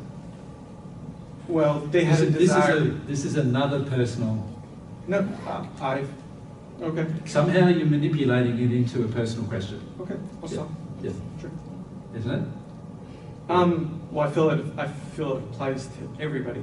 Because basically, well, I agree it does, but it's not the subject matter at hand that we're talking about. Yeah. All right, we can go to the next person. Yeah, yeah. So I have spoken much about desire. My suggestion is listen more to that, what we've spoken about with desire.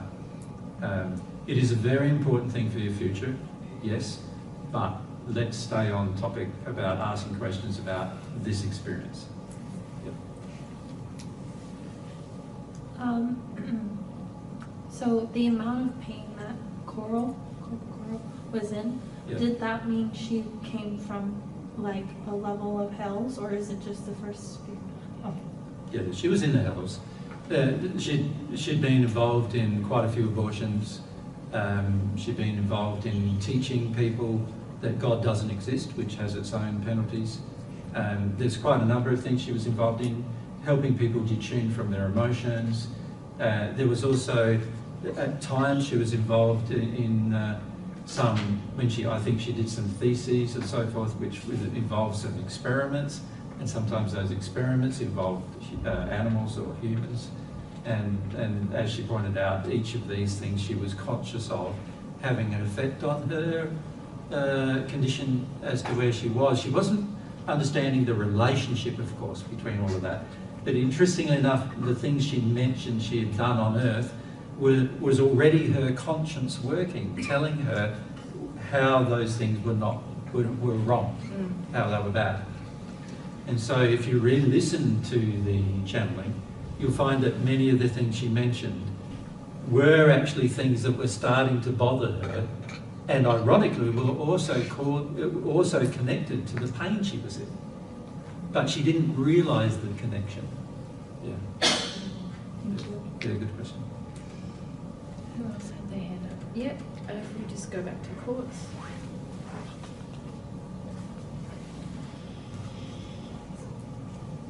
So I understand the link between the physical pain she was having being from beliefs about God and then the emotions and then the pain. Not just that. Yeah. The belief she had caused her to have certain emotions, and that caused her to take certain sinful actions, which then had consequences. Yeah. Yep. So the question I had was, for like a sixth fear, atheist spirit, Yep. are there direct consequences to having false beliefs about God and physical pain for them? Or is it all gone? Well, with a the sixth spirit? fear atheist spirit, and by the way, there's not a lot of them, but there are some.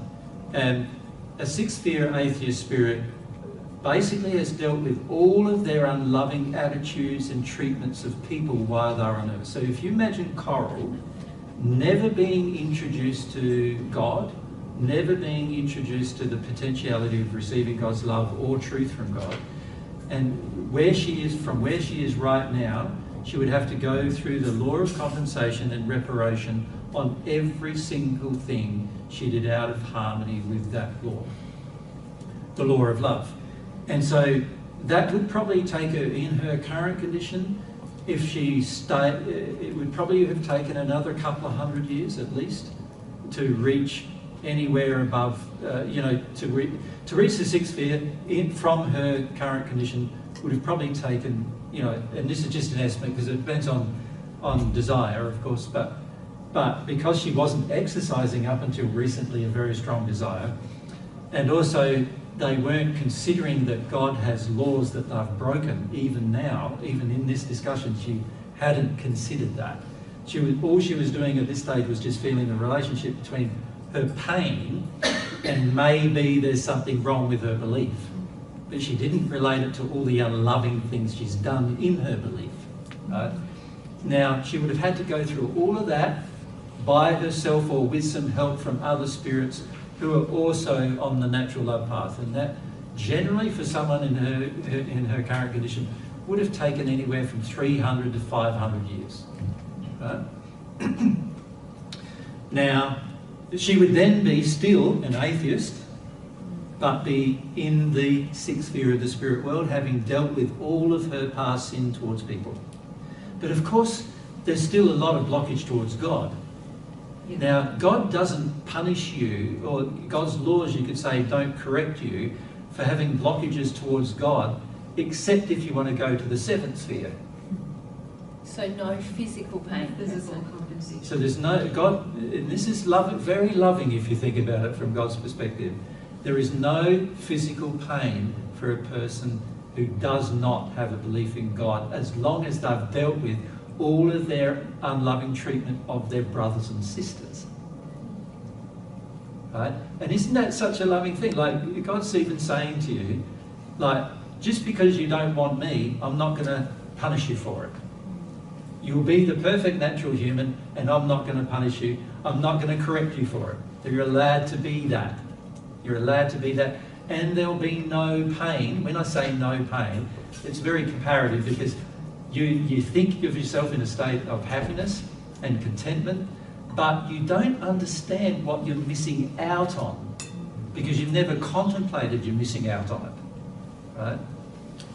And so for that reason, it doesn't feel to be any pain. Of course, once you enter the seventh sphere and realise what you've been missing out on for many years, often there's quite a lot of pain associated with that, the pain of regret, if you could call it that. But in the sixth sphere, yes, God is not going to stop you there's no laws that stop you from being the perfect natural man, even though you don't believe in God. Yep. And in fact, there's no laws that stop you from being the perfect natural man, no matter what you believe, as long as you've done all the correction of how you treat your brothers and sisters and how you treat your environment and how you treat yourself and so forth. All that correction still needs to occur. That make sense, Courtney? It does, thank you. Yeah.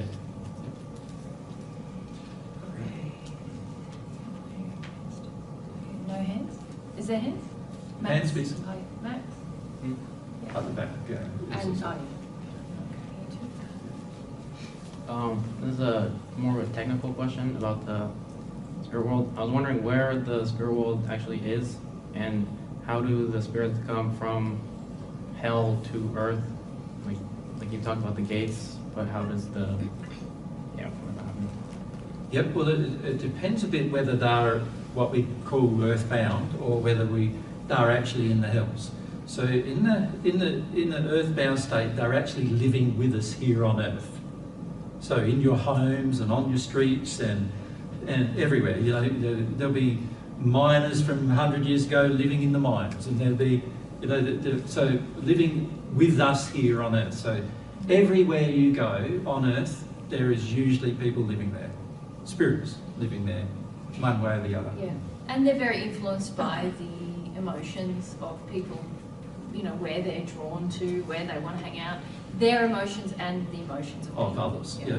Now, of course, they don't have to move very far because they're already here. There's no gate they have to move through. There's no different dimensional.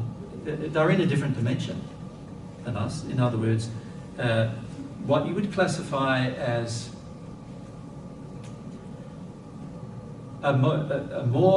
the vibrations of the matter that control them are much higher, and therefore we can't see them.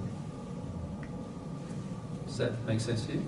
So anything that vibrates, the slower things vibrate generally, the more we can see them.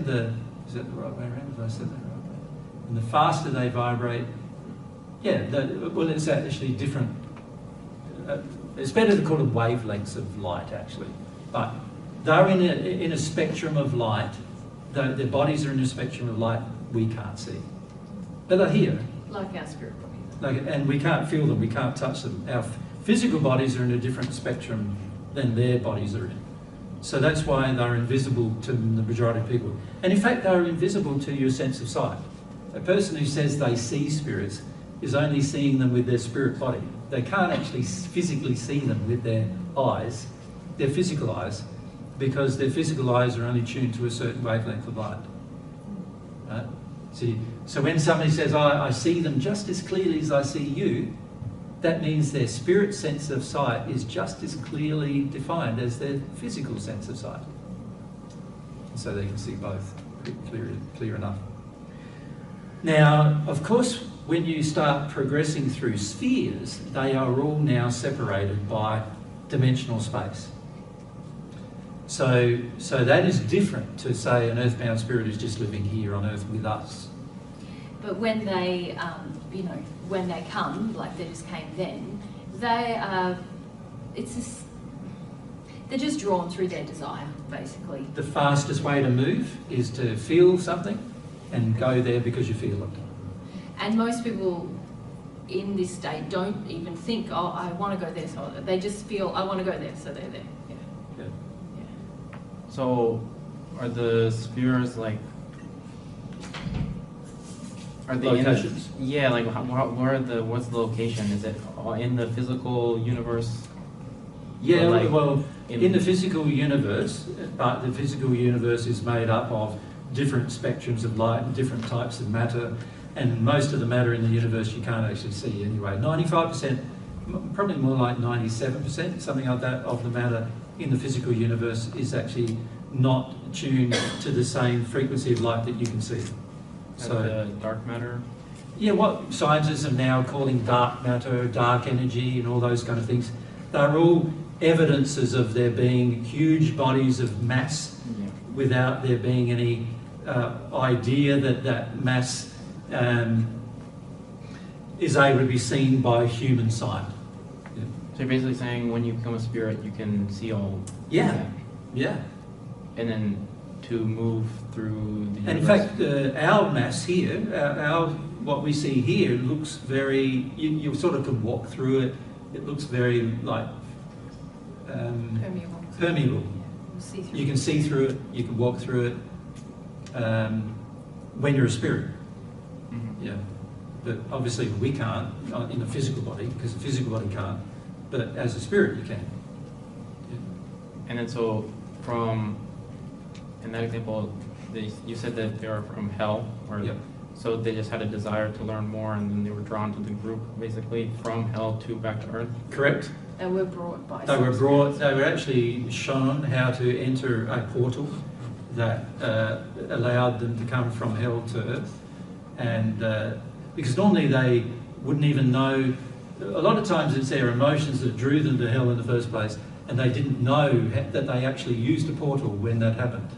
So they had to be shown, they didn't have enough knowledge that this is how you go from earth to that place. You have to exercise desire and the portal's open and then you can come. And they didn't know any of that, so they had to be shown all that in order to come. And then they come and they listen. And now they know they can come back and forward, then they can come and back and forward and listen to anything. So they can listen to our presentation last week, they can listen to yesterday, they can even, like Mary and I talking by ourselves at home, they can listen to that. Now they know how to do that, you see. So quite often when Mary and I are talking by ourselves at home, there's millions of spirits listening to the conversation, particularly if it's a spiritually based conversation, which we have many of, and that's frequently the case. So that portal is similar to what you call the gates from sphere to sphere? Yeah. Or is it? Yeah, there's many of them. They all perform the same function, allowing you to go from one place to another. After a while, you don't need to use them, but in the first sphere, particularly in the hells, you need to use them because you have no idea how to go from one sphere to another, or because they're all light years, like hundreds of light years apart. You don't know how to transit hundreds of light years when you're in the first sphere generally. So you only do it through your feelings, like, I want to go there, so I'm there. But you don't realise how you got there. Mm-hmm. And a lot of people who are bound to you don't even know how they're bound to you. You know, a lot of people, spirits who are connected to you and are connecting to parts of your organs, they don't know why they're connected to you specifically. They just feel like, I don't really like that person, and so I feel a bit of hatred to that person, and that feeling binds them to the person, and then they don't realise that, and then other ones are family members, and they don't realise why they're sticking around their grandson on earth or whatever. They've got no idea. Like, they don't understand how the spirit world all works, so they don't have any idea how they got from one place to another, or why they got to that person or this person. Makes sense? Can I ask more? Sorry, yeah. So, and then in the sleep state, from what I understand, most of us, when we go to sleep, we're roaming around the earth. Most of the time, we're not going to the spirit world. Well, it depends a lot on our aspirations. So for many of you, some of your aspirations are to continue what you were doing when you were awake, when you're asleep.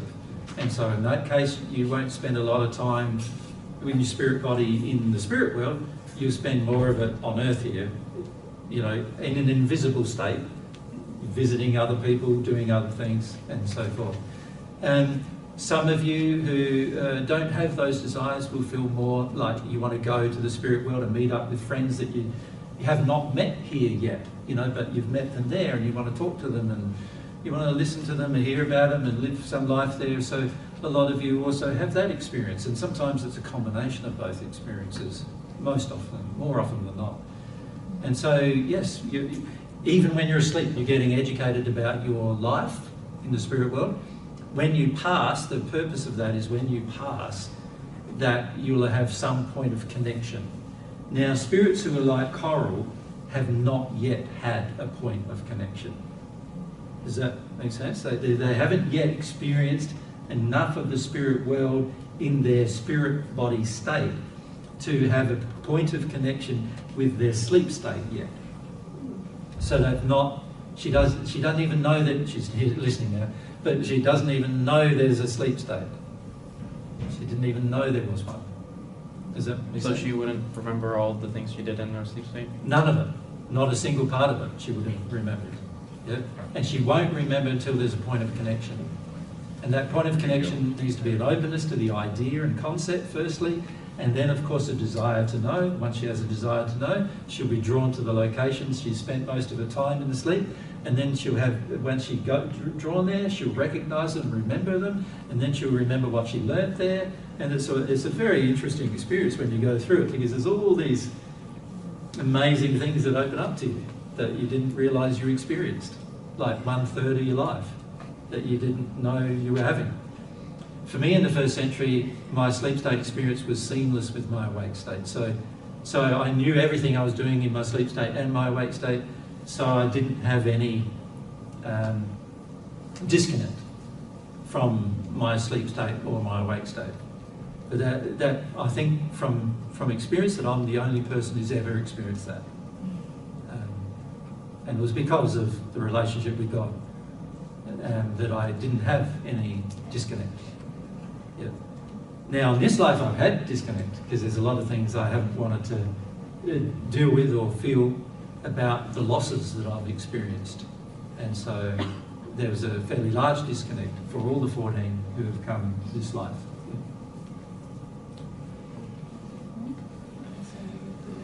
Mandy. And we go to Theo over here. What are we going to do?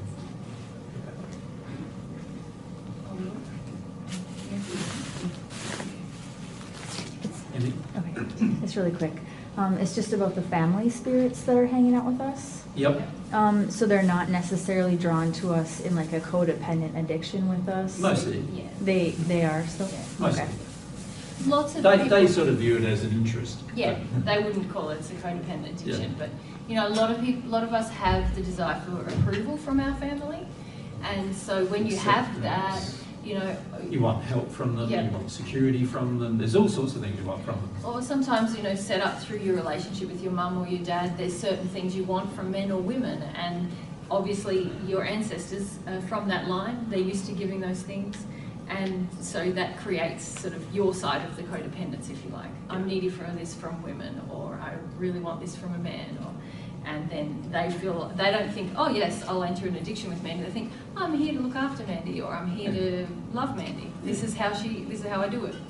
Because they love the same way that they loved on earth. Their definition of love Their definition of love hasn't fundamentally changed. and very often it's the same as yours because you're coming from the same multi-generational injuries, and so that creates a rapport. Okay. So if Mandy's desperate for some help rather than feeling her emotion, if great granny says, oh, yeah, but if feeling emotion's bad, like that's bad, I'll go and help Mandy avoid her emotion, right? Yeah, I think it's my grandpa. Yeah. Yeah, pretty much most people have at least one family member, Who's quite interested in them. at least one, yeah, sometimes more. Yeah. Sometimes family members also get sort of what you would classify as very choosy about who of the family they get involved with, you know, because it's a lot to do with their personality as well. So sort of like, I don't really go for that grandson very much, you know, but Mandy, she's got a nice personality, I'll connect to her instead, you know, that kind of thing.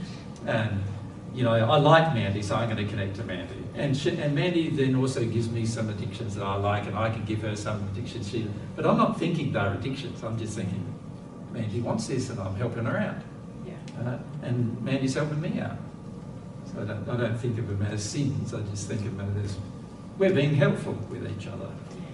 Can it also be like both of us want to suppress our feelings? Yes. And so, Yeah, very much. Yeah. Yeah, And that's it has a helping. huge effect, yeah. That, you know, Yeah. the spirit can see that as helping you. Yeah, yeah. Most spirits who have yet to take responsibility for their personal lives or their emotions in the spirit world would love to help you do the same. You know, they think they're doing you a massive favour, protecting you from all of the hardships of life. Yeah. Not understanding the full consequence on their soul or on yours.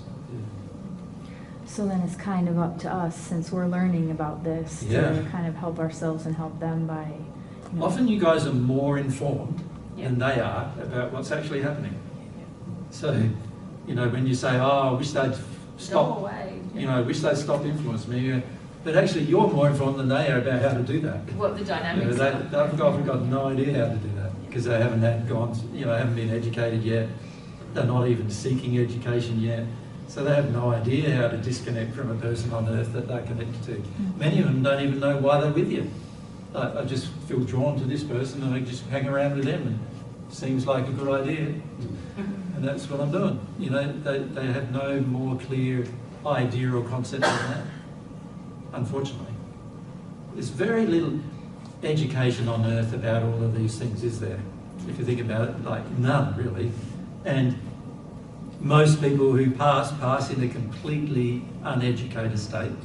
So naturally, it's a big world out there, invisible, and everybody's not knowing what happens and how it works, and you know the feelings and emotions, or the actual science of how it works. They don't understand any of it, and as a result, the average person, when they pass, is very, very rudimentary, if any, understanding of the spirit world. So in the case of your own ancestors, the majority of them have passed with zero knowledge. Zero knowledge of how the spirit world works. So the only way they've learned how it works is through personal experience since then. Yeah. Thank you. It's up the back, thanks. Yep, right up the back here. Is it right at the back you're saying? Yes. And then, do you want to come to Theo last? So where are we? Theo here. I'm almost busting go to we. How are you? Yeah, this might have to be the last one before a we. What's the time? It's 24. You covered a lot of ground with them in the time that you spent. Yep. So my question was, obviously, the desire factor is very important, whether you're a spirit or a human being. Yep. The duration you're in the spirit world is also one factor with respect to coming to terms with what is going on. Yes. But the effect of spirit influence that we're under on Earth, it seems like we'd have to have a much higher level of desire than you would in the spirit world to make progress, or is that? I don't know if I'd agree with that.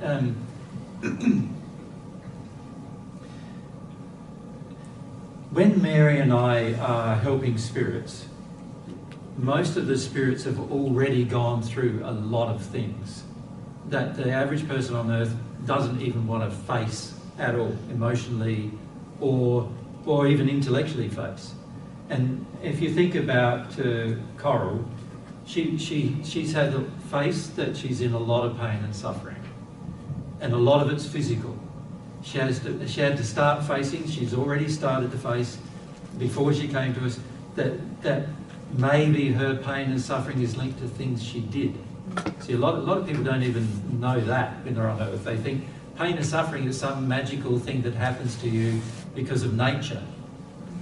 You think about most people who you treat, most of them would come to you going, this is just a naturally occurring problem, or a genetically occurring problem, or a physically occurring problem, and they don't see any relationship between the things they choose to do and the beliefs they have to their problem, right? And so the average person who passes feels exactly the same way. They've got no idea about any of these relationships. And so when they do pass, and it takes many years sometimes for them to get to the stage where they're even open to the concept that there are moral decisions that occurred on earth that are now having a spiritual and physical effect on their life. And so for the majority of them, they are basically fundamentally completely clueless about why they are where they are, why they are in the pain they have, and why there is this pain and suffering going on. And they don't, for the most part, link it to the choices and decisions, the unloving choices and decisions of their life. And it takes them many, many years, sometimes centuries, to get even to the point where you can even talk to them about it. Now, in this case, this group, I think Coral was one of the youngest persons in the group, actually. Some of them were more than 300 or 400 years old, but she was one of the youngest in the group, and she'd been in the spirit world for 60 years in that pain. So, and she's been extra sensitive to that pain for lots of child and earth-based reasons, actually. Some of the others were so desensitized, particularly some of the men, that they didn't even think they were in pain yet, let alone know what the pain was. But they'd all joined together for similar belief systems. They had similar scientific interests, similar goals in life on earth. They were all very much involved in the education and scientific community as either doctors, scientists, or educators, you know, like, so professors, and they all gather together because of these common goals and interests. And many of them hadn't even talked to each other about the pain they were in. You know, just like you wouldn't talk to some of your friends on earth about your pain you're in, right? And so many of them don't even do that.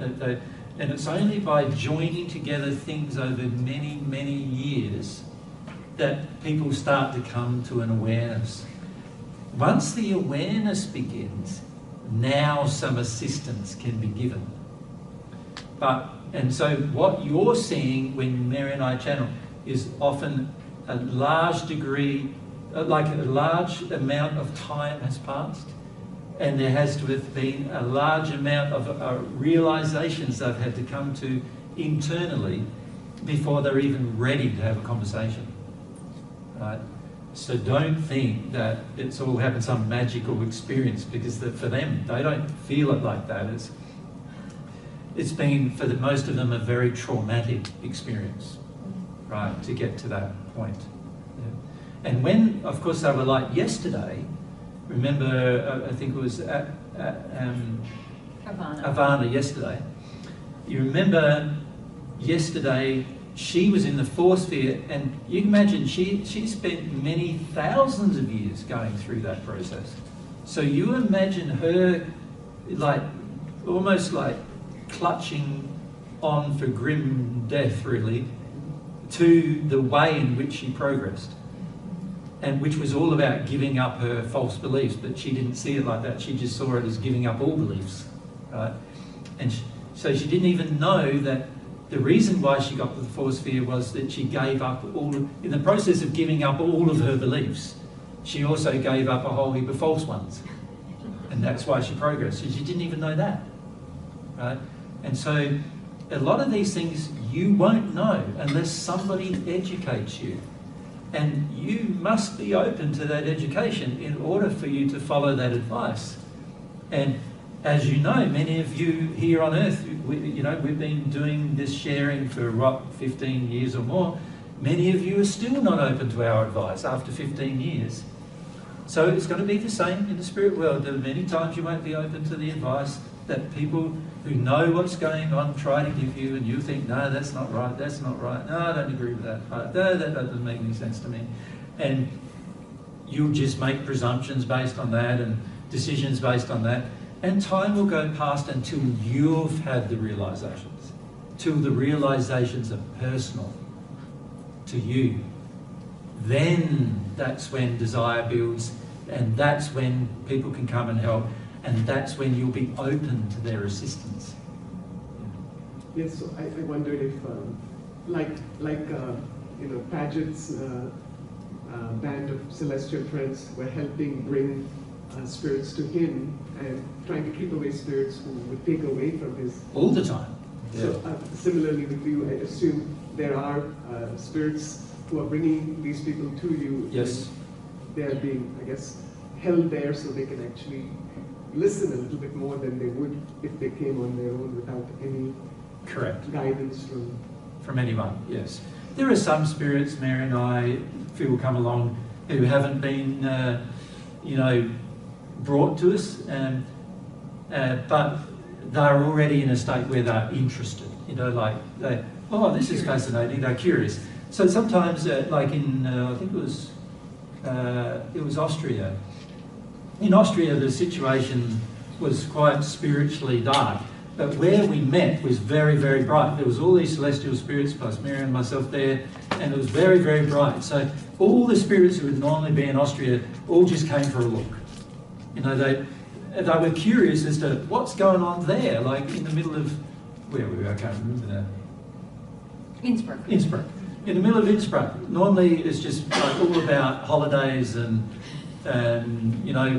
snow skiing and Alps and dangerous sports and everything else you can think of, and not about anything spiritual. So normally the condition of the place is quite dark, and then all of a sudden it's all bright for a week. What's going on?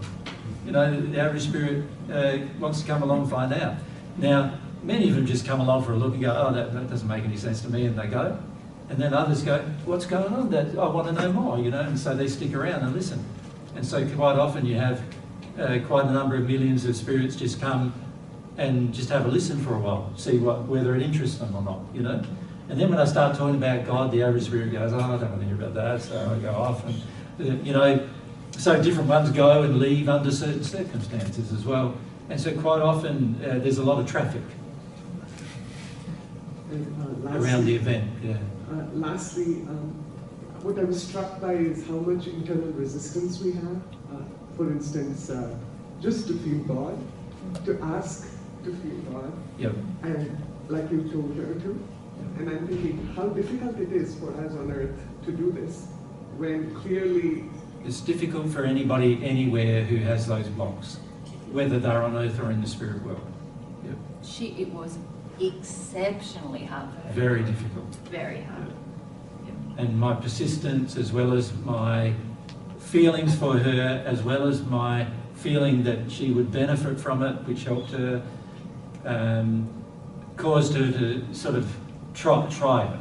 But it was touch and go whether she was going to try it. Yeah. And it was touch and go, in fact, whether the entire group was going to try it for a while there. And, you know, so, it was like, for me, it's like, well, what can I do to convince them to try it? You know? And so there's certain feelings that I have for them which can help. And then there's also certain things I can say which can help them try it. And so one of the things, remember I said to her, look, let's look at why you feel against the idea of giving it a go, you know. And she brought up some of the reasons why, and in the discussion helped alleviate some of the reasons for the entire group as to why they were unwilling to give it a go. Now, this is something on earth you can do when you know what you're doing, but in the spirit world, a lot of times the spirit would come and try to talk about it, and because the spirits are not brought back to earth and brought to some extent back to their memories, a lot of the spirits will just ignore it as a spirit. So oftentimes we found it much harder as spirits to help other spirits in hell than we've found it here on earth to help them. Yes, so a prayer, the divine truth prayer, asking for love, asking for God's love, alone cannot be read, of course, from the head, but I just find, if there are one or two pointers you could give, not that you haven't said it a million times already, but... Well, perhaps that's a discussion we need to have when we talk about the soul tomorrow. Yeah. Because it's really important to understand how the soul works and how even God's love can even enter the soul, right? And also convince you to a degree about the benefits of doing such a thing. Yeah. You want to say? I wanted to say, in your question, which is you're expressing a sentiment that many people have, which is it's so hard to progress. And the more information we give about how progression works, a lot of people will think, oh, I wish I didn't know that. Now it seems harder, instead of going, oh, wow, now I have more information, I can make better choices. And I think that a lot of us on Earth, especially in the West, we're very used to having quick fixes. Mm-hmm. Yeah. And by fix I mean in the drug sense, really, but also in the physical sense, like fix it quickly. I'm hungry. Let's get fed right now. Yes, exactly. I can't even tolerate hunger for 5 minutes. I've got to. It's got to be alleviated right away. And this is a part of what God is trying to help to teach us about our capacities. It's like we want our souls to stay this big, and any bit of challenge we go, oh, I'll stay really small, instead of understanding that we can grow. With growing is stretching and doing new things and taking on new challenges, and also engaging prayer as not I prayed and nothing happened. Oh, I'll just not pray anymore. Like I was saying to someone yesterday afternoon, there's an education process going on. God is educating us through and you guys are leaps ahead of so many people because you have at least the intellectual awareness to begin to start experimenting with prayer, with emotion, with all these things, and getting data back. See, most people think, I cried for an hour, nothing changed, therefore it doesn't work, or I prayed twice, on Sunday and nothing happened, so it didn't work, instead of going, oh, well, there's more data. Now I can learn stay in a process. No one wants to stay in a long-term process of their education, and yet that's what's required. And God is like, yeah, you're up for it.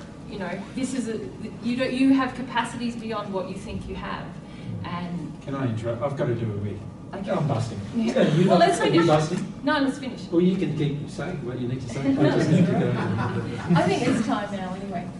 No, yeah. keep talking. Oh, well, it's pretty much 5 minutes at least until I come Mary. Yeah. Thank you, Mary. Yeah. Because that's exactly what came up for me too. That we're so short-sighted in our desire for immediate answers. We are closing doors before they are even open. Yeah, we're not even knocking half the time. We're doing a little rat-a-tat-tat, and then, oh, nothing happened, therefore it's all God's fault, or it's all, this divine truth thing mustn't work. And yet what from my own lived experience, actually, I'm speaking now in this life, it has required of me quite a lot. And humility is something that develops over many years. And you come to understand that your first concept of humility, which was just like crying when I need to cry, is just a tiny part of what a humble attitude, living in the principle of humility, is day to day. And the more you start to, bring these qualities into your soul, it's a little bit different for me because it's more like reconnecting to our soul. But for you guys, it's imbibing emotionally these spiritual principles. The more you will understand this greater capacity you have, this ability to persist, and the rewards of persistence, and the rewards of using your will in a loving way. But most people in the West are very lazy, let's face it, lazy. And whenever something hard comes up, we're very used to being able to blame someone else. All these things we started to talk about today, justify, minimize, it doesn't work, and I should be entitled to my sin. And actually that's where we are preventing our growth. And also, it's like we have potential that we are denying, And this is, I feel very strongly from God, what God wants each of us to understand, that we have this potential far beyond what our shrunken soul and our sin is telling us. But when you're first kind of cracking out of those beliefs, it's like the sin creates this very hard person that you've become, this hard shell. When you're breaking out of that, it's painful, it's uncomfortable. But if you can learn to sort of embrace that process, there's rewards quicker than you think, and then they're compounding as the years go by. Yeah. Cool. Steve, is it about what we were just talking about? Yeah. Yeah. So what you're saying is that building a relationship with God and growth and all what the teachings you're speaking about are kind of like building any skill on earth. Say, like you want to learn how to play the guitar. Like, you suck at it, obviously, in the beginning, and it's incredibly frustrating and ridiculous. Yes. This is exactly the analogy I nearly gave you yesterday, which is like when you pick up a musical instrument, you don't just suddenly go, well, I play a musical instrument, so maybe that's why you would. Maybe. Yeah. But, you don't just start to learn any other skill and immediately expect yourself to be wonderful at it. Except sometimes the way children are being raised now, that there is a problem with that. Because a lot of kids do now feel that, because they're so used to being rewarded for such a minimal effort. This is a way we're destroying people's sense of themselves, actually, the little people that we're raising. So some people just become so frustrated when they pick something up and they can't do it immediately, because they're used to, getting praise, getting reward with little effort. So the more you can even have this dialogue with yourself, like, oh, this is going to take some effort, this is going to feel uncomfortable. But if you relate it to any other physical thing that you've come to achieve in your life, it's taken effort. Those of you who have businesses, degrees, anything you've had to learn has taken time, and you have to build upon the previous knowledge or the previous experience to learn the guitar. You first picked it up, you had to learn how to strum. then you had to learn how to play chords, then you had to put chords together into a song, and then before you knew it, you could play that song without really thinking about it, but then you could start to learn a different song. It's very similar in your soul, you know, even in the quality, I was talking about the quality of humility, you know, as you start to imbibe it, you start to learn it's far more than the first thing you thought it was. It's a whole way of life, actually. I really hope we can have a discussion one day about just what humility is and what it isn't, and how it's reflected, because there's a lot of misconceptions about it. Yeah, a lot of times you're learning about qualities for the one particular quality, like what love is for the rest of your life. Yeah. You didn't realise this was a part of love, and you didn't realise that was a part of love. And, you know, you didn't realise what it meant to be humble, and this is a part of humility, and that's a part of humility. And, you know, a lot of words that are used on earth, which are given like a 3 or 4 line dictionary meaning, actually have huge meanings in the when you're come to terms with the real meaning from God's perspective. And you don't get to appreciate the full depth of the thing if you just give up quickly, or if you just sit stagnant on it, or if you just accept your family's definition of love. So yeah, persistence is a very good quality to develop. It's a part of humility, actually. A humble person doesn't give up at the first mistake or the first failure. That's a quality of humility, or that's an effect of humility, if you like. You're willing to have your feelings and keep going, keep trying, keep doing something new, keep learning. A humble person doesn't even feel bad about a mistake. All right, you guys, let's wrap up for today. It's only done that just for the end. Yeah, you did. Unless you want to take another question. Trust me. Yeah. I think tomorrow we'll talk about the human soul. Yeah. We might do some channeling again. I notice you guys get very uncomfortable when the conversation is away from yourself and your own personal emotions. So that's something to reflect on this evening. You know, and there's a hesitancy or a resistance to applying somebody else's example or applying principles to your own self. Yeah. And this is going to be required if you're going to develop a relationship with God. You need to grow the capacity to self-reflect, and also to apply principles that you see demonstrated in one area of your life to another area of your life. And it's a good way to practice. When you hear other people's stories and you hear principles applied to them, how does that apply to me? You know, how am I similar? What is the same? Those things. Yeah. Very true. You haven't taken anything away yet, Microphone. though. Yeah, we could give the mic to I know. We did though. Yeah. Say it again. Say it again. Yeah, you can say it again, Catherine. Sorry. I said, but you haven't taken anything away from us yet. That's right. Yeah. The only thing we took away today was attention on your stories. On your personal stories. That's big, yes. Yeah, and to be honest, for many of you, taking that away is the worst thing you can take away. Like for many of you, you get so addicted to your story, and not only addicted to it, but also you treat your story like this is you. This is, you know, this is your experience. But to be honest, it's only your painful experience. And it's not you. It's just a painful experience you had. And by the way, a lot of people in the world have had far more painful experiences than you've had. You know, and we often lose context of our life because we're so self-absorbed. And this is a big problem we notice amongst a lot of people who listen to Divine Truth. You know, the motivation to connect to God, as people say, oftentimes is not to connect to God. It's actually to save yourself from pain. And that's a major problem, to be honest, because God's not going to save you from pain unless there's certain laws that are engaged in that process. And you know, if you think God is going to save you from pain, and in fact that you think that a good parent would save you from pain, then you're actually out of harmony with love of yourself, actually. And And so yeah, it's a big problem to sort of to be so self-focused. You've got to get to the stage where your feelings are not really important to you, in a sense. And I don't mean by that you shouldn't feel them. What I'm saying is that they are temporary experiences which you will feel differently about tomorrow.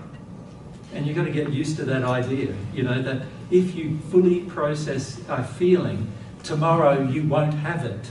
You know, like, and you've got to learn to have some faith that you won't have it tomorrow if you go through it fully today. And the average person on earth is going, my emotional experiences makes me who I am. And so they want to hold on for dear life. They're nostalgic about their story. You know, this is my story. You're getting to know me by me telling you my story. And that's not true at all. Your personality and nature is frequently in complete disharmony with your story. Oftentimes, the real you can frequently be in complete disharmony with the story that's happened to you. And so this is when you get so addicted to these stories that you want to tell, you're actually using them as justifications to not change and grow. And God's desire for you is to be happy, and the only way you're going to be more happy than you are today is by changing and growing, so you're different tomorrow. That's the only way it's going to happen. And most of us are like a parent with a child going, and let's say, you know, we're looking at ourselves as the child, we're going, don't grow, don't change, you know, we want to stay the same as we are. And imagine if you actually had a child and that child was, say, 3 years old, and many of you are emotionally, as I said earlier last week, 3 years old in terms of your emotional, your emotional growth. You imagine as a parent, you're saying to a 3-year-old child, don't grow anymore. You imagine how bad that is for the child, to have a parent saying, don't grow any more than being 3. Don't be able to handle more emotion than when you're 3. Don't be able to handle more confrontation, more, and also more joy and happiness and more knowledge and everything than when you're 3. Imagine if you thought that way towards a child, that would be very abusive, wouldn't it? But often that's the way we think about ourselves. We're saying, don't grow anymore. You know, what I've got now is comfortable. What I've got now is great. Don't change it. You know, don't change. Be adverse to change, you know. Yeah. And a lot of times when you guys put up your hands and you want to tell your story, it's because you're saying, I want someone to give attention to this pain that I'm holding on to. And this pain's all valid. Don't you realise it's all valid? And you love it. Love me in this pain. And it's often because you are seeking for people to acknowledge your pain before you say you feel it. But often you're not going to feel it even when that happens. More likely not going to. You're just going to look for more people to acknowledge it. Yeah. And you're also kind of saying, I'm going to hold on to this until somebody acknowledges it. And in your relationship with God, you're going to learn, no, my pain is my responsibility. Nobody else, not even God, has to acknowledge it. And also, while I'm holding on to it, I'm damaging myself and others. I'm causing pain, further pain to my future life, and also causing more pain to others' life as well. You know, so. The biggest person who has to acknowledge my pain is me, but even then it's not to like build a shrine to it and, you know, worship it. It's to go, my pain is there, and if I'm humble, I'm going to feel that pain and it'll be gone from me. I'm not going to be attached to it as a badge or a shrine or an important thing about me. It's just part of my experience that is painful. I acknowledge that, I'm going to feel that, and it'll be gone. A lot of you don't want it to be gone because you think you're basically using it to try and get other things. Yeah. And justify sin. Yeah. With it. Justify sin is the thing you're trying to get, isn't it? Yeah, justify sin. May I just say one time, you impress me all the time, but one story where you were having dinner at a restaurant and you finished off Mary's meal and didn't realize it had hot peppers in it. Do you remember this? And I can't remember this story, but you I did do that. Hot peppers unknowingly with Mary's meal. That's right, it was chilies, yeah. Yeah, and you didn't even tell her. You just went through it, and I was like, I'd be like, water. Yeah, those things are very impressive. All of your. Well, you know, it's about honouring the fact that Mary does not have to be a part of my experience. It's a, you know, if we, you know, obviously as you get closer and closer to your soulmate, you will eventually have a cycle of emotions where the part of your experience is automatic. But I don't need to force her into being a part of my experience. So if I'm uncomfortable in any way, I don't even need to tell her that I'm uncomfortable in any way. I need to sort out my own discomfort, or I need to change something, or I need to feel something, rather than tell her. Now, Mary might notice because of my movement or whatever that I am, but it wouldn't be because I'm badgering her, you know, projecting at her, or because I'm telling her, oh, I'm in so much pain, you know, all that kind of stuff. And so, you know, the more you love others, the less you want to visit upon them your pain.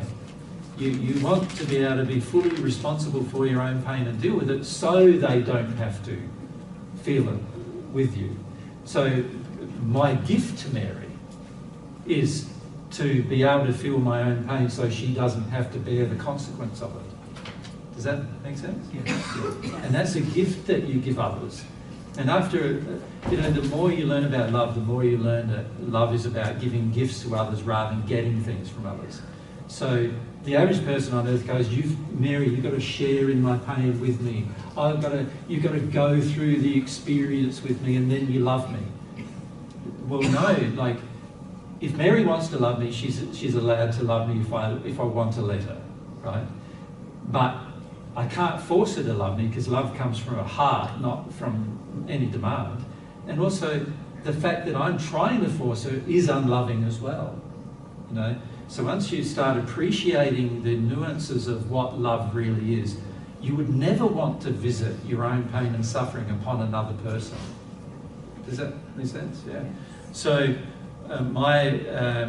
you know, the way I feel about it is, my gift to Mary is to not have her experience any painful consequence because of my behaviour. Or because of what your sin, basically. Well, because of my sin. Yeah. That's something that I need to own, I need to be responsible for, I need to work through, I need to clear out. And if Mary ever gives me even the time of day on it, well, that's a gift. If Mary even just acknowledges that I'm going through something, well, that's a gift too. She doesn't even have to acknowledge it, you know. So, you know, sometimes at home, you know, we have, you know, we go through different experiences, Mary and I, and sometimes, like, I'm crying for days on end. I don't even have to tell her why. She doesn't need to know. If she wants to know, I'm happy to explain it or try to explain it. Sometimes I can't explain it. Sometimes it's beyond Mary's capacity to understand why I feel the way I feel sometimes. But I don't have to explain it to her. It's not something that she has to know about me. Because it's pain, it's not a part of me, it's going to leave anyway. And it's not something that's permanent about me. It can leave, you know. So, you know, so what we find is that when it comes to situations in our life, sometimes we remember them, and sometimes we tell each other those situations that we remember.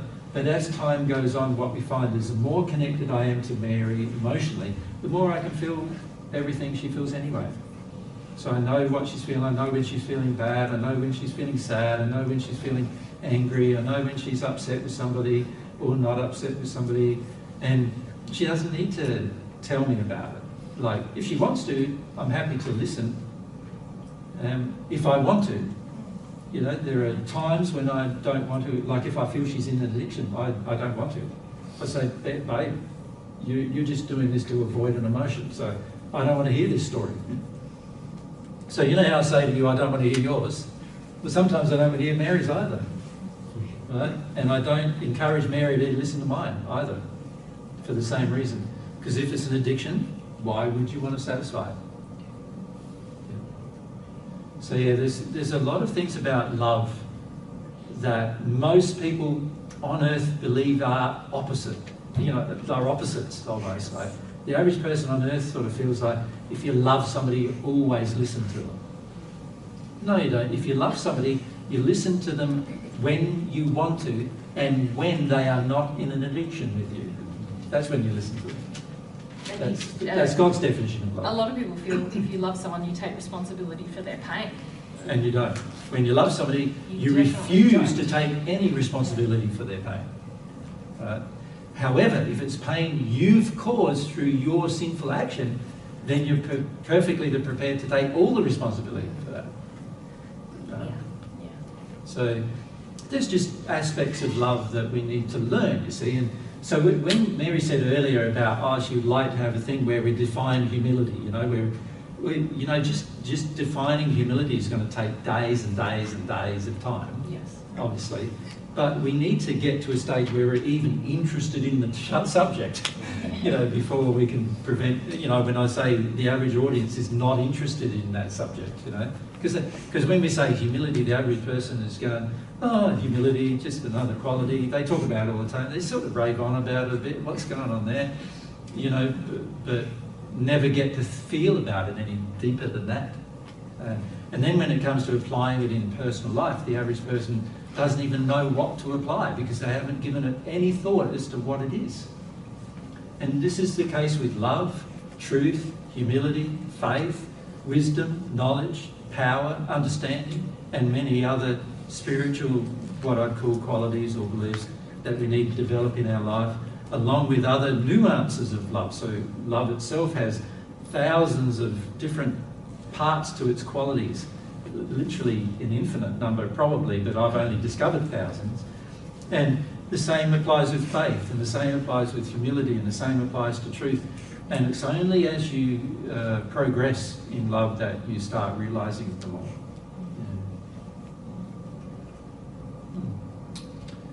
You'd like to ask? And Michael would like to ask.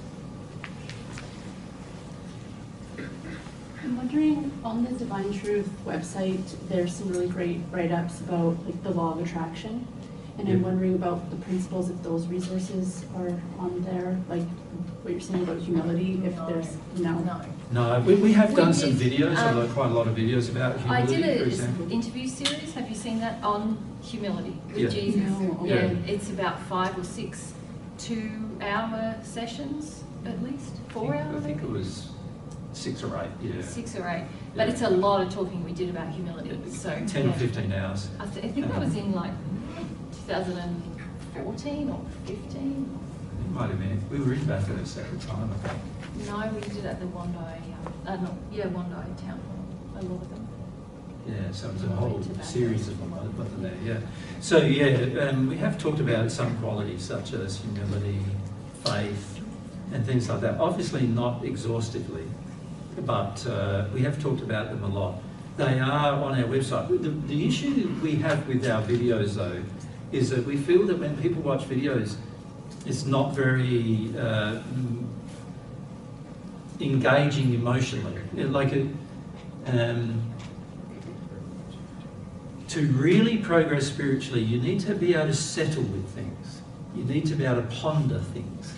And so one of the things Mary and I would like to do is write more material, like books or something about subjects, rather than do presentations, because we find in a presentation, as you know, being here, there's so much spirit influence and there's so much suppression and there's so much going on in between the people and everything, that it's very hard to engage a conversation about a deep matter without there being lots of interferences. The beauty of being able to read a clear, concise text on the matter and be able to sit down and just ponder about it and think about it for days on end is that you can settle with things more. So we sort of feel like quite attracted to the idea at some point. You know, we don't know when it can happen yet, but because we're so busy, but at some point just writing some things that people can sort of sit with about the fundamental principles about love and what love is, and truth, about faith and humility, in particular, those 4 things.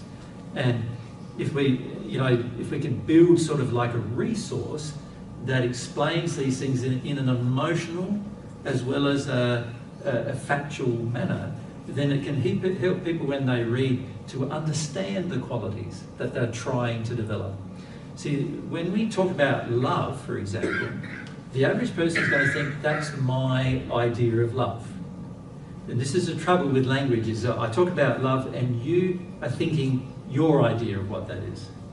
So I'm thinking God's idea of what that is, and you're thinking your history, your idea of what that is. And unless you have a relationship with God, that's what you're going to do. And it's going to be in complete disharmony with what God's view of love is. But you're going to think when I say the word love that I mean your word, the word that you picture, when the feelings you have when you feel loved. So for many of you, when we talk about love, you think, oh, somebody meeting my addictions. That's how we see it. How you see it is somebody loving me. Right? And often, so it's very hard even with language to ensure that there's a clear, concise definition of what the quality is that you're aiming to develop. And this is something we feel we'd like to address, but it's only going to probably be able to be addressed by us writing some things, but that requires, of course, quite significant amounts of time, which we don't really have available at present. But we hope at some point we will have more time available and things will be written. There was a goal with all the 14 when we came that certain ones of the 14 would be writing these things already, but those ones of the 14 are not yet in the state where they can, and so most of it is falling on Mary and myself in terms of sharing, and so we've got to be circumspect about the way in which we use our time as well. But in amongst all that, we're looking at like, are videos very effective? Are seminars effective? Is writing things more effective? Is having day-to-day contact with people more effective? And at times what we find is that face-to-face is very effective as long as we are very forthright and straightforward about it. It can be effective. Aside from face-to-face, to my mind, almost writing is probably the next effective because when you write, people can ponder what you've written for years even to come to understand something. Video, less effective because when people watch video, they're very selective. They sort of go, oh yeah, that doesn't apply to me. Oh yeah, that doesn't apply to me. Oh yeah, that sort of applies to me, I think. And quite often they get all that wrong as well as to what does apply and what doesn't. And so often not very effective.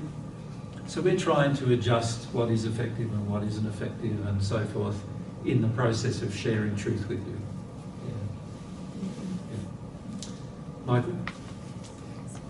Thank you. I'd like to do better tomorrow. You've given us a lot to think about, and I can't hold it. Yeah. Any tips for everybody having a better experience? Well, firstly, the desire to do better is good. Yeah. So this is not something that we feel from people very often, that they have a desire to grow and a desire to change, a desire to do better the next day. So I've got to acknowledge that desire is a good desire. Secondly, one of the ways in which you can engage that desire is pray before you come. Like set your day up before you come to a seminar to be open, to be honest with yourself, to be more truthful with yourself, to be more humble, to take more notice of what's going on. To not project as soon as you get uncomfortable. You know what I mean by that? So as soon as something feels a bit uncomfortable, a lot of us just go, somebody fix this. It comes out of us. Or I'm going to sleep, To be engaged, to be more, and also come with the idea to be more honest with everyone around you, including with yourself. So don't be afraid of just exposing facts about yourself that you feel like might be embarrassed about or other things like that, because this creates openings in a whole group. When even one person in the group does this, everybody starts connecting in different ways. They go, yes, I feel this and I feel that, and it opens up the spirit of the group. At home, it's amazing because we have a group now that's so used to doing that we talk about all sorts of things, from shaved vaginas to like God and the universe, and everything in between, you know what I mean? And and the reason why we do is because there's truths involved in every discussion. And the more open people are, the more they're able to assimilate the principles of truth in their day-to-day life. And so there's really at home, there's no subject that goes untouched. I don't know if there's any that we haven't covered yet. Yeah. But what we find when we're with groups is that it's very hard to do that because there's so much angst and anxiety and worry and stress about being open with things. So if we bring up a subject that's quite confrontational or quite, unusual, the average person's going, I don't know if I want to be even here sitting in the audience, let alone involved in this discussion. And so just encourage you all to sort of set your intentions in the day, even a prayerful intention to engage more truthfully and honestly and openly and with more love, even in your interactions with each other, with more love. But be interested in each other when you come. We find a lot of you don't ask questions of others. You don't find out about their life, and you know there's a lot of interesting people here, and it's nice to know about them and understand them better. And so come with the intention to love. So we often find that with seminars, people they're coming supposedly to learn about love, but when they rock up, they're being very unloving, right? Even way before then, like with Mary, when you're doing the bookings even, people are being unloving. You supposedly come to learn about love, but being unloving to the very people who are providing the event for free, while they think they're coming to learn about love. So be more open to examining these things and set your intention. And if you do that, things really go well in a seminar format, even face-to-face, Yeah. So that's what I encourage you to do. Good question. Yeah. So perhaps a good place to leave it, I think, there. Just if you can do that for us tomorrow, when we start discussing the human soul, it's going to be interesting, right? There'll be a lot of things that we'll be able to present then under those circumstances. Yeah. We can have fun. Yeah. So thank you very much for your time today, guys. We'll catch you at 11 tomorrow again. We'll be here. But Mary and I, like I said, we'll be here just about 10ish or thereabouts tomorrow. The subject tomorrow is going to be more about the human soul. About us. Yes. Yay! Have a good night, everyone. Have a good night.